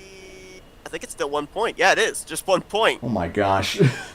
And let's not discount the leader. Pedro Lucas, in his only start so far, multiple wrecks, and now leading at I almost said Talladega, at Daytona. Where are we again? We're where dreams are made. You're a rookie. This is where dreams are made. Memes are made here, names are made here, and I don't know what to say anymore. And taste the rainbow. I'm wondering, Taste is the it rainbow. overtime number 1 or number 2? This Well, is number I'm kind 2, I of- just heard. This is the second attempt at the green-white checker. This will be So number this is 2. Two guys that have not seen the front very much. I mean, they're both really good drivers, but they have not seen the front very much. We'll see how well they're able to keep it up there. You still got a couple of really hungry drivers there in 5th and 6th, and a couple drivers that also have a little bit of history from last week. Tyler was not very happy with the way Dejan was blocking him, so I don't know if maybe there's still some hard feelings between those two. So many stories, so little time. Attempt number 2 at the green white checkered. Final chapter about to be written. Maybe. I don't even know about that. This might be the second to last chapter, who knows? Here we go, guys. This is the time right there. Hold your breath. Here we go. Green 23 and flags in the 69. air. And off we go. 23 did not get going. Oh my gosh, look at that! Oh! And they're going to spin. Is that a caution? That is a caution. Goes So it Blake was overtime Warren. number 1 right there. Golly, that was a move and a half by Dejan Weeks. I think they have 3 overtime green white checkers, don't they? Well, they pretty much can No, keep going it's until only lap 2. 72. Until then, No, actually not. It's just 2 overtimes. That was probably the first. no, that was the second I one. would say. Is it 2? I thought it was until Maybe they the run out of first- laps. Oh, guys, I think the just first found out one that was a green white 23 had no second gear, and that's why he had that issue Oh. on the start. Oh, shoot. Oh boy. So, yeah, that checked everyone up, but Dejan Weeks said, nah, screw you guys, I'm going to go anyway. Now, I think we do have another attempt because I'm hearing that pit Yeah. road is open for these drivers. I was going to say, if We do. Now, I'm looking at the replay here. I'm going to watch Dejan Weeks here. And the move that he puts on Here's here. the thing. See, Here's I'll the slow thing. down. First restart was a green white checker, not an overtime. And then this one was overtime number 1. Now we are going for overtime number 2. This one is the official last restart. I think it, or maybe, I don't know. I don't know how that works. I've lost track at this point. But I mean, Well, the first green white checkered was the caution when we came back to receive the white flag, and the caution came out just 100 feet before it, so it would have been an overtime. Pedro Lucas going to pull down pit road there, probably a courtesy move with missing a gear. But now, here's another. Okay, you mentioned throwing logs into the fire. Here's another one. Robbie Gilvin has now officially led a couple laps. That's a bonus point. It is. So That's now narrowed it he down needs- where he only has to finish 11 spots ahead of Jerry Cook, and right now Jerry's Cook ninth. he's ninth. So yeah, Robbie needs a little bit more help. I mean, he's leading right now, so He if is he wins, leading. It's Yeah. completely a moot point. And still don't count out the 71. Again, like, I know it's a long shot, but with what we've seen so far, it's going to be all over the place. If Cody Llamas can make up enough spots, he might still have a chance. And of course, you got 2 guys up here, Robbie Gilvin and Alexander Gonzalez, going for their first win. Tyler Mallon looking to sweep the super speedways. And Michael Norman trying to do the same thing as the front 2, and that's just get a win because it would be his first win of the season and only probably his 3rd, 4th start, something like that. I'm kind of worried about fuel situation. I don't know if anybody needs fuel right now because They we are on lap should be okay. 66. 63 is know. clutching. Yeah. That is a They fair are in a point. fair I'm glad you situation brought right that up. I think they'll be okay because Man. they're not using much fuel. If But these guys run out of fuel in the front of the field, Oy. that's gonna be a mess. I don't even That want to can think about happen. that. I think the 69 is not saving fuel, but the 63 is clutching the hell out of his car. And I think Norman is as well in the 9, which I do apologize that I Yeah. do not have his paint scheme. It's apparently an in-game that I don't have, which is bizarre. It is. Wow. Yeah. Doesn't have the in-games. Shame this man. And Anyway, I think- just heard that if we end up getting a caution here before we take the white, race will be over, field will be frozen. If they get back to the white, no caution will come out. We will race back to the checkers. So this is it. Oh boy, okay, here we go. Green flag back out, and that is a big tire spin from the 63. 69 tire spun as well. We got a spinner back there in pit road. I think it might have been Blake Warren again as Michael Norman got a shove from Noah Hart. Is he clear? He is. Oh my gosh, great run by Norman. Man, would that be something to see Michael Norman win this thing? Jacob Cook is the biggest Michael Norman fan in the field right now. Yeah, Jerry Cookie's definitely Yeah, he is. screaming, hold him off, hold him off. Oh man. Tristan Allen up here as well. There goes Gilvin. Robbie needs help. Yeah, he needs some help though. Robbie needs 63, help. where's he gonna go? He Up the doesn't middle. have- He's gonna turn him. Robbie got help clear. right there. Caution is out. Robbie Gilvin's going to win. Robbie Gilvin And was he's in ahead the at the time of playoffs. caution. He's locked in the Oh, playoffs, man. and they're still flying. Robbie Gilvin has won the race. Tristan Allen second. Boy, oh boy, that's one way to get in it. Wow. And Wow, Alexander man. Gonzalez destroyed. I think Matthew Rodriguez was one of the cars up into the fence. Norman, I think, was one of the cars up into the fence. Oh my gosh. Wow, there's a lot that's going to be sifted through here by the league admins. Yeah. But I think we can safely say, just based on, if we look back at the replay of the incident, Robbie Gilvin was not involved in any way, shape, or form. It was between the 9 and the 63, so I don't see how that 69 would get a penalty. I think Robbie Gilvin is clear, he is safe, he is locked in. I think you're right, and golly, that would be a huge for him heartbreaker for the 08, the 48, and the 71. Golly, that's rough. But yeah, we're gonna have to really sift around and know when they called it to determine exactly how this is going to finish. So we'll go ahead and take a look here at what brought out the final caution of this. Oh my gosh, I can't even describe it.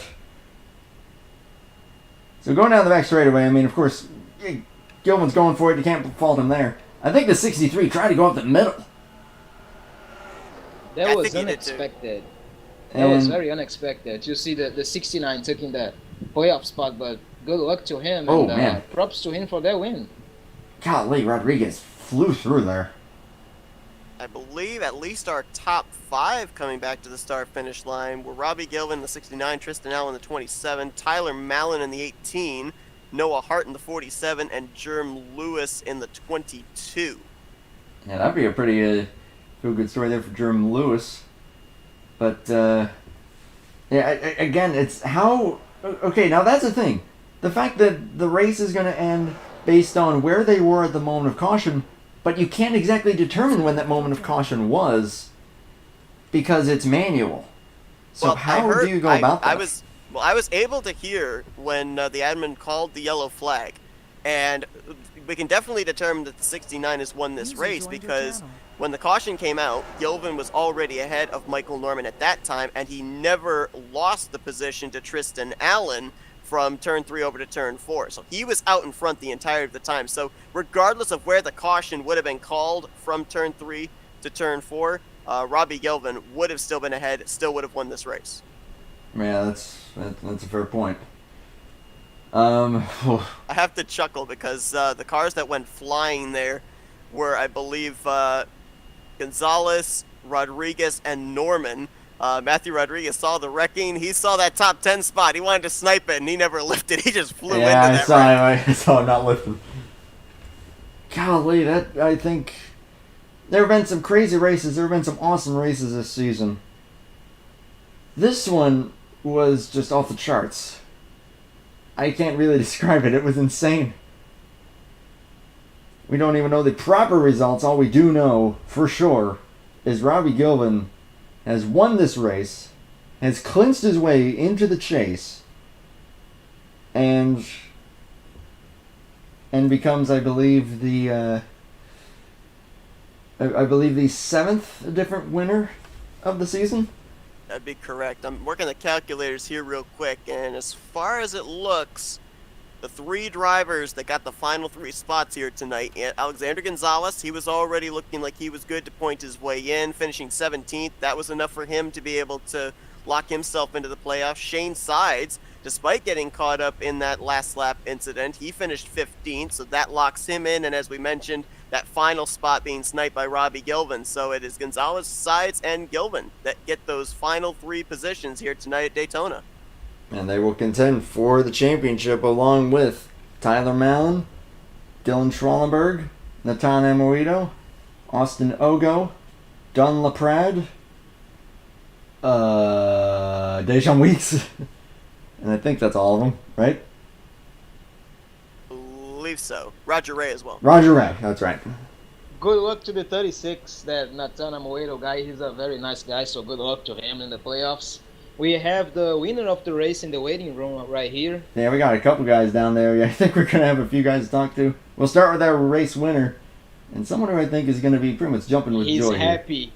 Yeah, you're going to think so. Robbie Gilvin, winner of the race, and clinching your way into the playoffs in the most dramatic fashion I've ever witnessed. All I can ask you is, what is going through your mind right now? Not as dramatic as breaking up with my ex-girlfriend. Okay, Oh, man. Yeah. I did this same thing in lights last season. Somebody had bumper grabbed off of me or something to that effect, and I got into the lights playoffs that way. So one of those lightning strikes twice kind of deals, I guess. Well, Do mate, I hear an congrats to you. emotional voice right there? Huh? Do I hear an emotional voice right there? No, my allergies are killing me. Oh, okay. That's one way to do it. Man, good luck in the playoffs. Congratulations for that win. You did a great job right there. Just kept yourself out of trouble through the race and got to a perfect position in the track right there. And well, props to you, and I wish you the best of luck. Actually, not the best because I'll be in the playoffs, but I wish you good luck. You know, $5 that's says fair I get enough. knocked out first round. There's only one round. Yeah, there's only one round and then the mean, final four. Yeah. My point stands. This Fair man enough. knew what he was doing when he made the bet. That is very fair. But no, man, hey, congrats to you. And hey, seeing car number 69 in victory lane, nice. Nice. Well, we appreciate your time. Congrats. Go celebrate, man. You deserve it. Yeah. User left your You know, channel. it's interesting. I'm just looking here through the number of pit stops that drivers made here tonight. One driver made 16 pit stops. 3 of them made 14 pit stops. Robbie Gilvin was one Oh of my those. gosh. So I think you could safely say that he was one of those that was playing every type of strategy. Stay towards the back early on, top off the fuel tank whenever he could in case this went to a long green flag run. And sometimes you get lucky, but sometimes it's skill too. I mean, Robbie Gilvin apparently knew exactly when he wanted to make his charge up there to the front, and he was there at the right time. Yeah, I'd say so. Dare I ask who was the driver who made 16? That'd be Matt Rod. Okay, I can see that. Holy crap. All right, well, I see Michael Norman sitting there in the waiting room. We'll get his thoughts on it here really quick. User was moved to And your then we'll channel. go to Tristan Allen. But Michael Norman, I know it probably didn't end the way that you wanted it to, but I gotta imagine it's still pretty cool to make so few starts and yet be in it with a shot there at the end. It was really cool to see you up there. But I'll just ask what was going through your mind on that last restart. Well, to be fair, I knew I was going to be a sitting duck when I passed Robbie when he spun his tires on that restart. Well, honestly, I was kind of just hoping for a caution. I didn't expect to be the caution, but I was hoping for a caution before he was able to catch me and try to make a pass. But yeah, it was fun just riding up there. You know, I'm not racing for points or anything, and I wasn't even planning to run this race. Everyone just showed up. I was like, yeah, okay. But to lead the laps like I did, to being involved in a wreck that kind of was an accident. I didn't mean to pinch like I was. Trying to keep everything steady like everybody else was, just got a little too far up and hit somebody, and I apologize for that. But it's just it's frustrating in a way because I knew that if I would have cleared Robbie on that last lap, I could have tried to play both lanes, and just to get run over like I wasn't there it's just the frustrating part. I gotta ask you real quickly here, Michael, because, obviously we know that the change was made to the speedway physics here tonight, so to be able to compensate for drivers being able to get a run, I mean, how difficult was it being out in front, leading this race, to be able to block those runs when they generated? Well, it's not about blocking, because if you block one lane, the other lane's going to get a bigger run. It's hard to block both.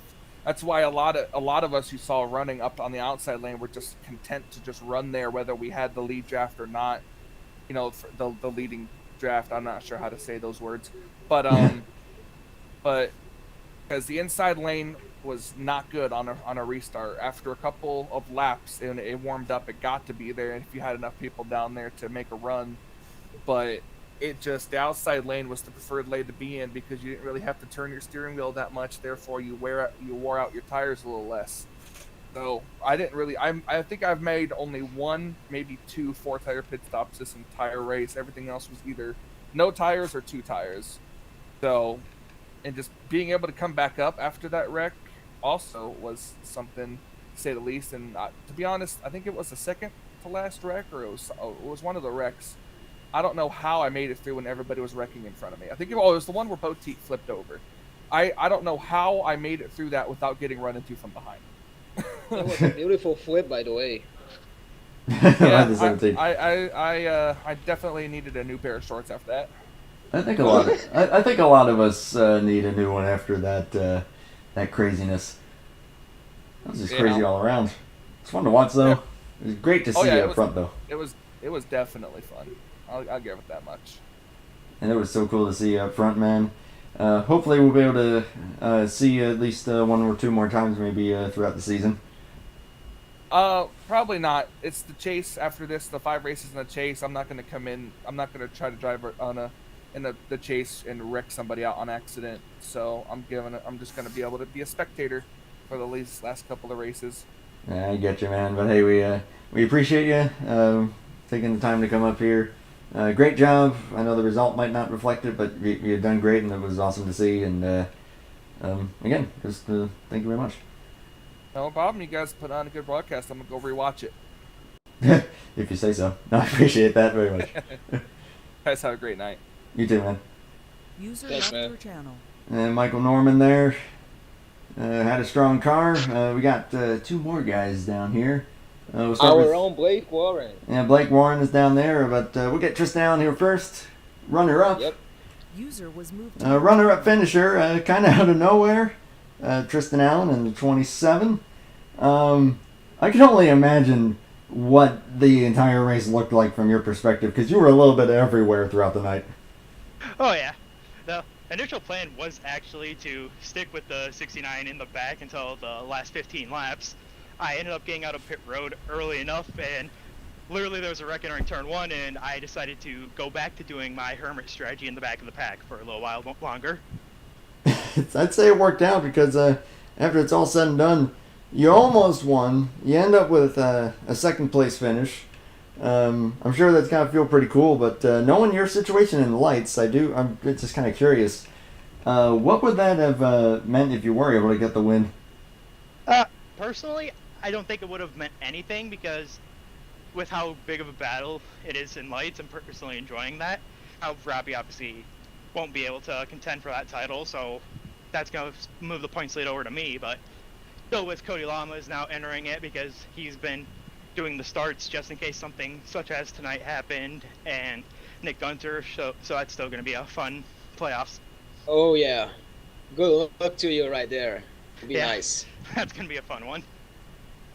Well, obviously really crazy. You still finished second. I'm running out of things to ask, though. Any closing thoughts? That is my 4th second place finish in 4 races in the past 7 days. That's pretty sweet. Yeah. A little bit annoying, but also pretty sweet. Yeah. 2 of them have been to Cody, 1 of them have been to Robbie, and the other one was to Shane. Well, hey, great job. You kept it clean, and hey, congrats on runner-up after. Holy crap! That was probably one of the best the plane has ever worked for riding at the back with someone. Yeah, I would say so. Well, we appreciate your time, man. Mm-hmm. Tristan, man, I wish you good luck in the playoffs in the Light Series and have fun. Holy Thanks. crap! It is freaking exploding there in the waiting room. Actually, you know what? Hey, wake up. Oh my god. All right. That's the entire league right there. Yeah, I don't know how to go about Close this. your eyes, click a name on track. We'll go. Okay. He joined after Tristan, so User we'll do was that. moved to your channel. There's Blake User was Warren. moved out of your channel.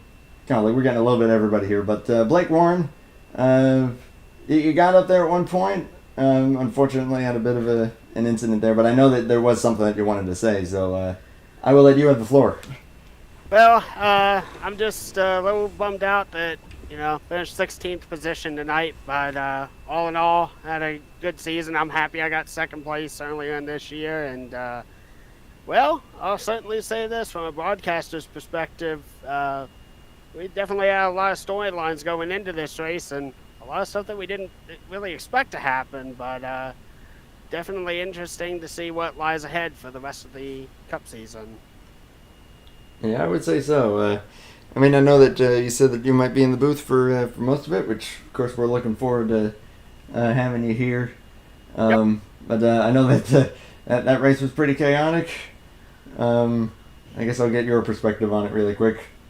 I mean, I really don't have too much to say. I've been in lesser accidents than that, and it's frustrating to go ahead and get the car kind of torn up. And, all things considered, everything got bashed out, at least to a decent amount, but just really at certain points the engine would just start dying and then pick up a little bit of speed.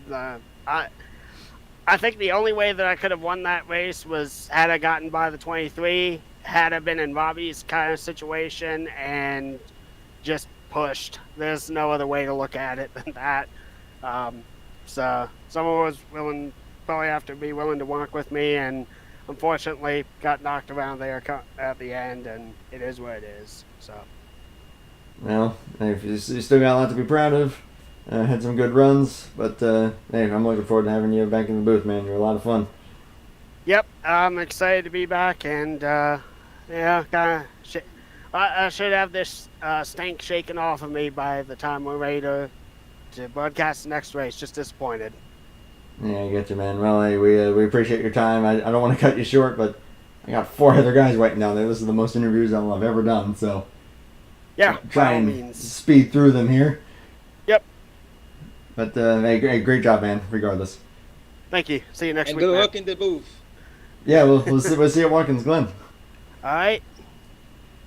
All right. I'm just gonna kind of go up the order here, I guess. This guy next. User was moved to your channel. I'm just picking and choosing whoever the heck is waiting down there. Tyler Mallon, I think third. I've lost track at this point. Yep, third place. So have I. Yep, third place. First, third on the super speedways this season. That's a pretty good feat right there. But obviously pretty crazy there. Kept it up front for the most part, though. How was it for you? Well, I want to start off by saying I am so sorry for literally ending Austinogo and Henry Nova. They will be missed, and I'll pay the funeral bills. But they are dead, so they will not be racing probably for ever. So took out one of the guys you were tied with the #1 seed for. I see. I see the strategy. Yeah, totally. Yeah. I felt really bad about that for the entire race, so I probably don't deserve a top 3, but I mean, I'll take it. I'm not gonna complain, but I really don't feel like, based on the way I raced others, that I deserved it. On speed, I feel like that works, but just based on my racecraft, that whole race, it just wasn't. I shouldn't be up there, but can't really complain, like I said. Well, yeah, you got the playoffs coming up here. You got a few. I'll ask you, how do you feel heading into that? I feel pretty good, actually. There are a couple tracks in the playoffs that, I mean, as far as I remember, there are a couple tracks in the playoffs that I'm pretty good at. But there's also road course there, so I'm gonna be way out of my depth at that road course. So, other than that, I'm feeling pretty confident. Well, yeah, well, best of luck to you. Good job on third place, and yeah, we'll be keeping an eye on you throughout the playoffs. Good job. Yep. Good luck, Tyler. Thank you. Hey, you two are going to be racing each other.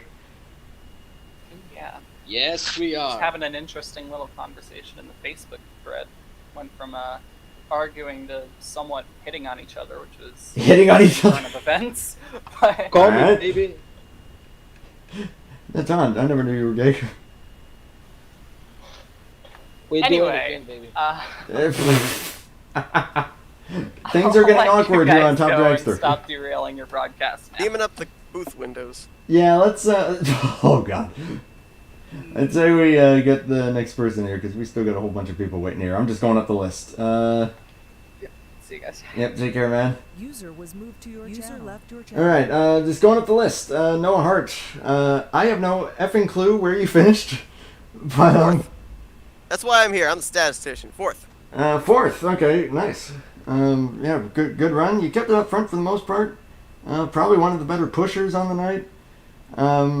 But just like we've asked everyone else, how was it for you, and what was it like? Well, it was something for sure. The track was just so ill to handle. It was all over the place. The top side was really where you wanted to be, but I was able to get to the front pretty easy that whole race. You know, I wrecked twice. If I didn't push Joven sideways coming to the white flag, the original white flag, I think we could have had something for him. I think we could have won the race, or Joven or Dajon or one of us could have won it. We were there and about battling, but you know, it was a good battle. It was nice to see Flipside 1-3-4 there at the end. Oh yeah, that's a fair point there. Yeah, I know that I think this is like maybe your second or third start on the season, something like that. So I'll just ask you what the mentality was going into that, because we were talking about wild card factors coming into this race, guys who made only a few starts, and what kind of a difference they would make. What was the thought process as far as how you were going to go about the race with that in mind? Well, the first couple races I tried to start the full season, but my computer kept crashing. You know, if you take back to Talladega, I was second in the race there, and my computer crashed, and I was at second at one point at Las Vegas, and my game crashed there too. And after that, I kind of quit racing then, and then I seen, Daytona's tonight, so I'm gonna show up. So the only goal, really, I didn't even care what the point situation was for anyone else. It was just for me, simply just try and win. That was the only thing about it, because this is the one track that anybody can do that. Well, you definitely had a really good shot at it. Hey, came away with fourth. Got to be feeling pretty good about that.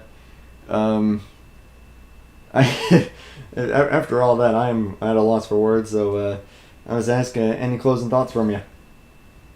Oh, I'm just ecstatic. I like to be up front that long in the race. I was after pit stops. I took 4 tires. A few people took 2. Some people stayed out. I drove right back to the front, no problem. And then I was leading near the handful of laps, and got that accident happen. Went to the back. All the crashes happened on the green, white, checkered. Came back, got 4th. I'll take it. It was a good race. Yeah, great job, man. Hopefully we'll be able to see you quite a few more races throughout the season, and if so, we'll be definitely keeping an eye on you for sure. All right, appreciate it. Yeah, no problem, man. Take care.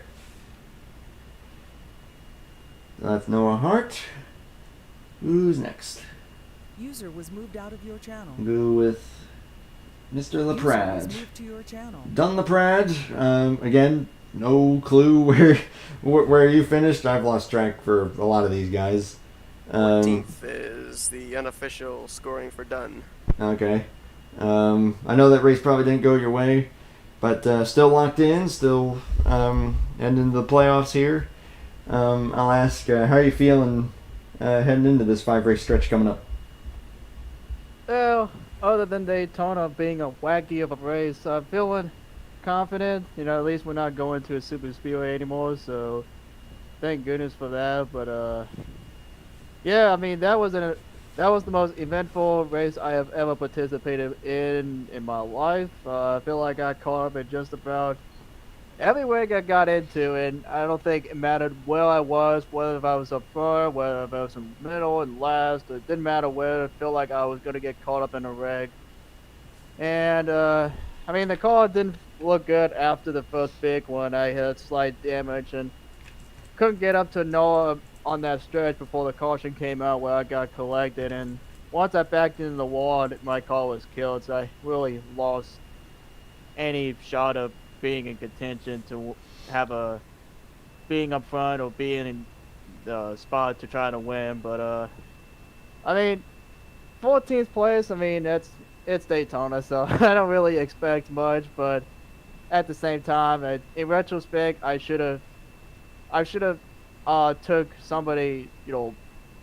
In retrospect, I should have stayed in the back the whole race if I had known that I was going to get caught up in every single wreck. So, I mean, it worked out for me at Talladega, but just disappointing that we didn't really get the result to show for, because I mean, we didn't. I don't know where we went wrong in qualifying, but once we got in the race with everybody, it looked like we were be fairly okay, but we didn't even get to show that because of the first lap big one. So yeah, it's not the wasn't the prettiest way to go out, but I mean, we're going in the chase now. We're feeling confident. I have a couple of tracks. There's a couple of tracks on there that I'm feeling really confident about. So I feel like this could be it, for us. But at the same time, anything can happen.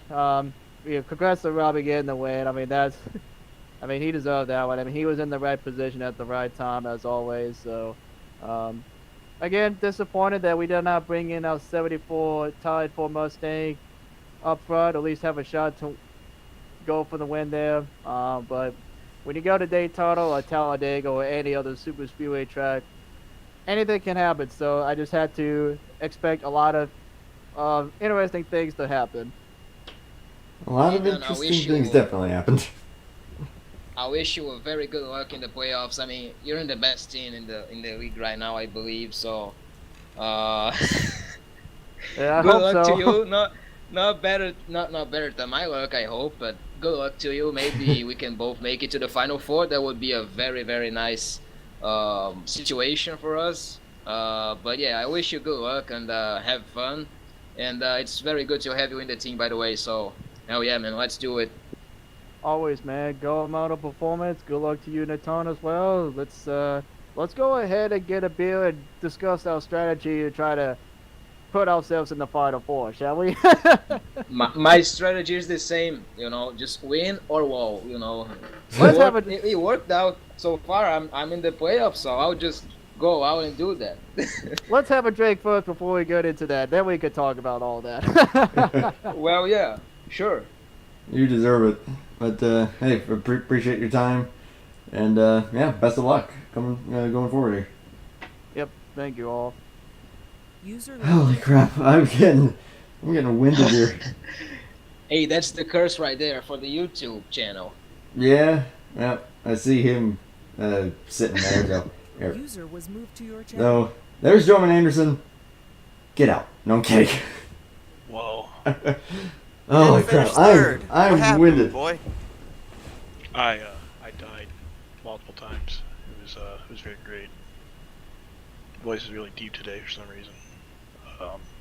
I got you beat. No. Yeah, you got me. I'm sorry. I'm not really conducting an interview here, but oh my gosh, that was a lot of interviews, and I'm exhausted. Yo, wait. Are we still live? Yeah. Yeah, we are. Is that a camera? I tried to get in here in time. Yeah, sorry about that, man. I will say though. Oh, don't be. I didn't finish in the top 3. Okay, I didn't either, and I'm still here. And anyone who wants an interview, I'll do it. I just wanted to be funny, even though I'm not great at being funny sometimes. Well, I mean, we started the stream with Seth playing a clip of Jones Barbecue and foot massage, so. Yes. Yeah.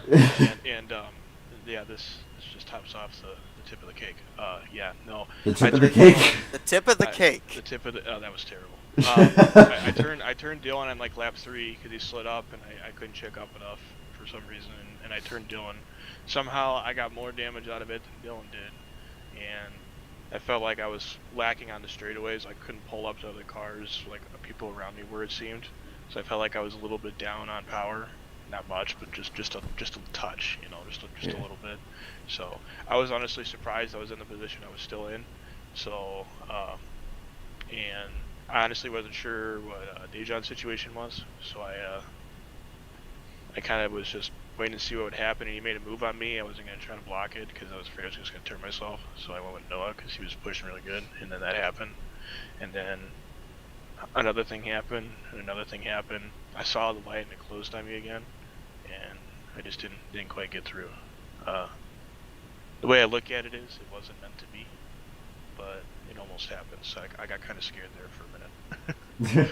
Well, I was not planning on it. well, on a legit note, though, even though you didn't make the playoffs, I think we'll still be seeing some more of you in these next 6 races.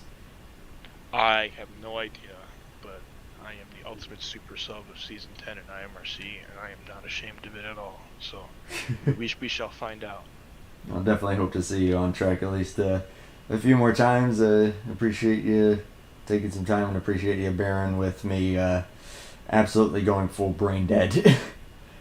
Because I am full brain dead too. So we're all ready for next week, hopefully already. 2 weeks actually. That's the oh fuck. And I swore on stream. That's great. That's the second curse on the stream right there. That's okay. Hey YouTube, please don't take us down. Yeah, don't take down Andrew. This is for kids. We have a swear jar. We'll pay you the YouTube revenue. Yeah. Oh man. All right. And Jaden, if you have TeamSpeak, I'll give you the IP. Thank you for letting me pop in here at the last second for some random humor. Oh yeah, not a problem. At least I hope it is for somebody. So that's how my race went. So, hey, we're always here to have a good time. I mean, I was going to get Matt brought up here, but then he left, and then I poked him and asked him if he wanted to come back up here, and he never responded. I think he died. But yeah, apparently he wants to work his stomach more than he wants to work his mouth. So. Fate decided my fate today, and they couldn't make up his mind until the last second, and that's what happened. So I think this race was definitely a fateful deal for a lot of drivers, but it was fun to watch. That's for sure. Oh yeah, it was great. Of course, as always, before we call it off, we'll get some closing thoughts here. Natan, we'll start with you. Well, that was a fantastic race. I was pretty sure it would be, but that was more than I thought it would be. First of all, good win, Robbie Gilvin. Great race, everybody. Joven, you did a great job as well. You're not in the playoffs, but you definitely deserved it. We tried. Yeah, you did. Yeah, and well, I just hope for a great playoffs this season. And thank you very much, Andrew, for putting this broadcast every week. It means a lot for the league, and it's a pleasure to be here. I think that's pretty much it. All right, it's been an absolute pleasure having you up here. Obviously, I know we won't be seeing you much more in the booth because you'll be going for a championship, and I will say best of luck to you. Sad. Hopefully, Final Four I'll be there. Hopefully, so. This season I won't be here, but maybe next season I can win early in the season, and then just jump in a few times here, who knows? So I'll try it. Let's see if we're able to throw something together here. But yeah, best of luck to you and best of luck to all 10 of the playoff drivers. Seth, your closing thoughts. Jones barbecue foot fries. Yeah, that's how we started off the night, and I think it just kind of kept on that same tone the entire evening. But no, on a serious note, I mean, a lot of storylines, as Blake said when he was up here being interviewed heading into the playoffs. I think that one of them that jumps to the forefront is what Natan touched on. All 4 of our Final 4 from last season are not in the playoffs this season. We're guaranteed a brand new Final 4, and we could end up having a first-time champion here in IMRC, so that's huge. It's going to be all about consistency here as well, because normally we end up having 2 rounds that set our Final 4. There's only the 1 round here. You have to be consistent through 5 races, find victory lane early to solidify yourself into that championship battle at the end of the season. And I think the other thing too, I've done other broadcasts that have had these type of scenarios of a winning you're in situation, and I can't tell you how many times the drivers that are above the cut line going in are usually the drivers that are still above the cut line when the race is over. You don't have a lot of changing of positions or a Cinderella story happen in the closing stages of the race. We had it here tonight. We already knew that Gonzalez and Shane Sides were going to be locked in on points, but Robbie Gilvin was able to snipe that final playoff position with a last-minute win. So, that's the beauty of having these regular season finales at the super speedways, because everyone's on a level playing field. Sometimes it comes down to positioning and strategy. Sometimes it comes down to luck. And Daytona, Talladega, the super speedways never disappoint, and it didn't tonight. Yeah, it didn't disappoint, and it put on an incredible show. Jaden, naughty. But that was a lot of fun, and I really appreciate you guys being here. Appreciate all the drivers for turning out. Again, best of luck to all of the playoff drivers. We'll be keeping a close eye on all of them, as we will be back here in 2 weeks Hey, for can I say Watkins something? Glen. Huh? Can I say something? If it involves Go muffins, ahead. yes. I wish it did. I just have a couple more things to say. Well, first off, good luck to the Final Four. It's my fault that, well, not just my fault, but it's probably my fault that nobody got in for the Final Four last year. And because everything's my fault. I'm so Yeah, get out of here. I just want to thank you guys for doing this, because it just makes the night a little bit more fun. Hey, I can't fucking do it. Are you hey. drunk? No, I'm not Oh, I drunk. just found out. Going into turn 1, lap 1, we got some in-car radio from Rick Johnson. No, it's not sticking. Yes. I forgot about that. Oh my God, Seth, thank you. Okay, wait, what? Did you end it? No. Okay, good. Fuck. 3. Oh no! You'll know when I end it. We're still live. What are you doing? We're still live. Calm down. Hey, listen. What are you listen, doing? Listen.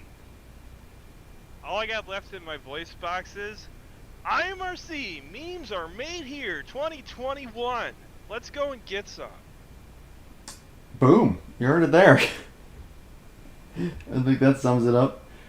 And that's why this ain't kid friendly. Joven, you need to be in the broadcast booth in the playoffs, man. We need you.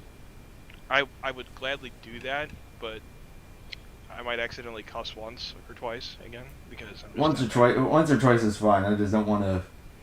No, I won't. I promise. I promise I won't. No, I can. I might. Let me know. Honestly, yeah, I might hit you up about that. I'm thinking about it. Yeah, hopefully we'll be able to get Joven is the official F-bomb dropper for I Top Drivers channel. I gotta knock the rust out of my commentary voice. I gotta get my commentating back on. Oh Get some more man, practice. ladies and I'm gentlemen, broadcasting. it's not sticking. It almost sounded the same.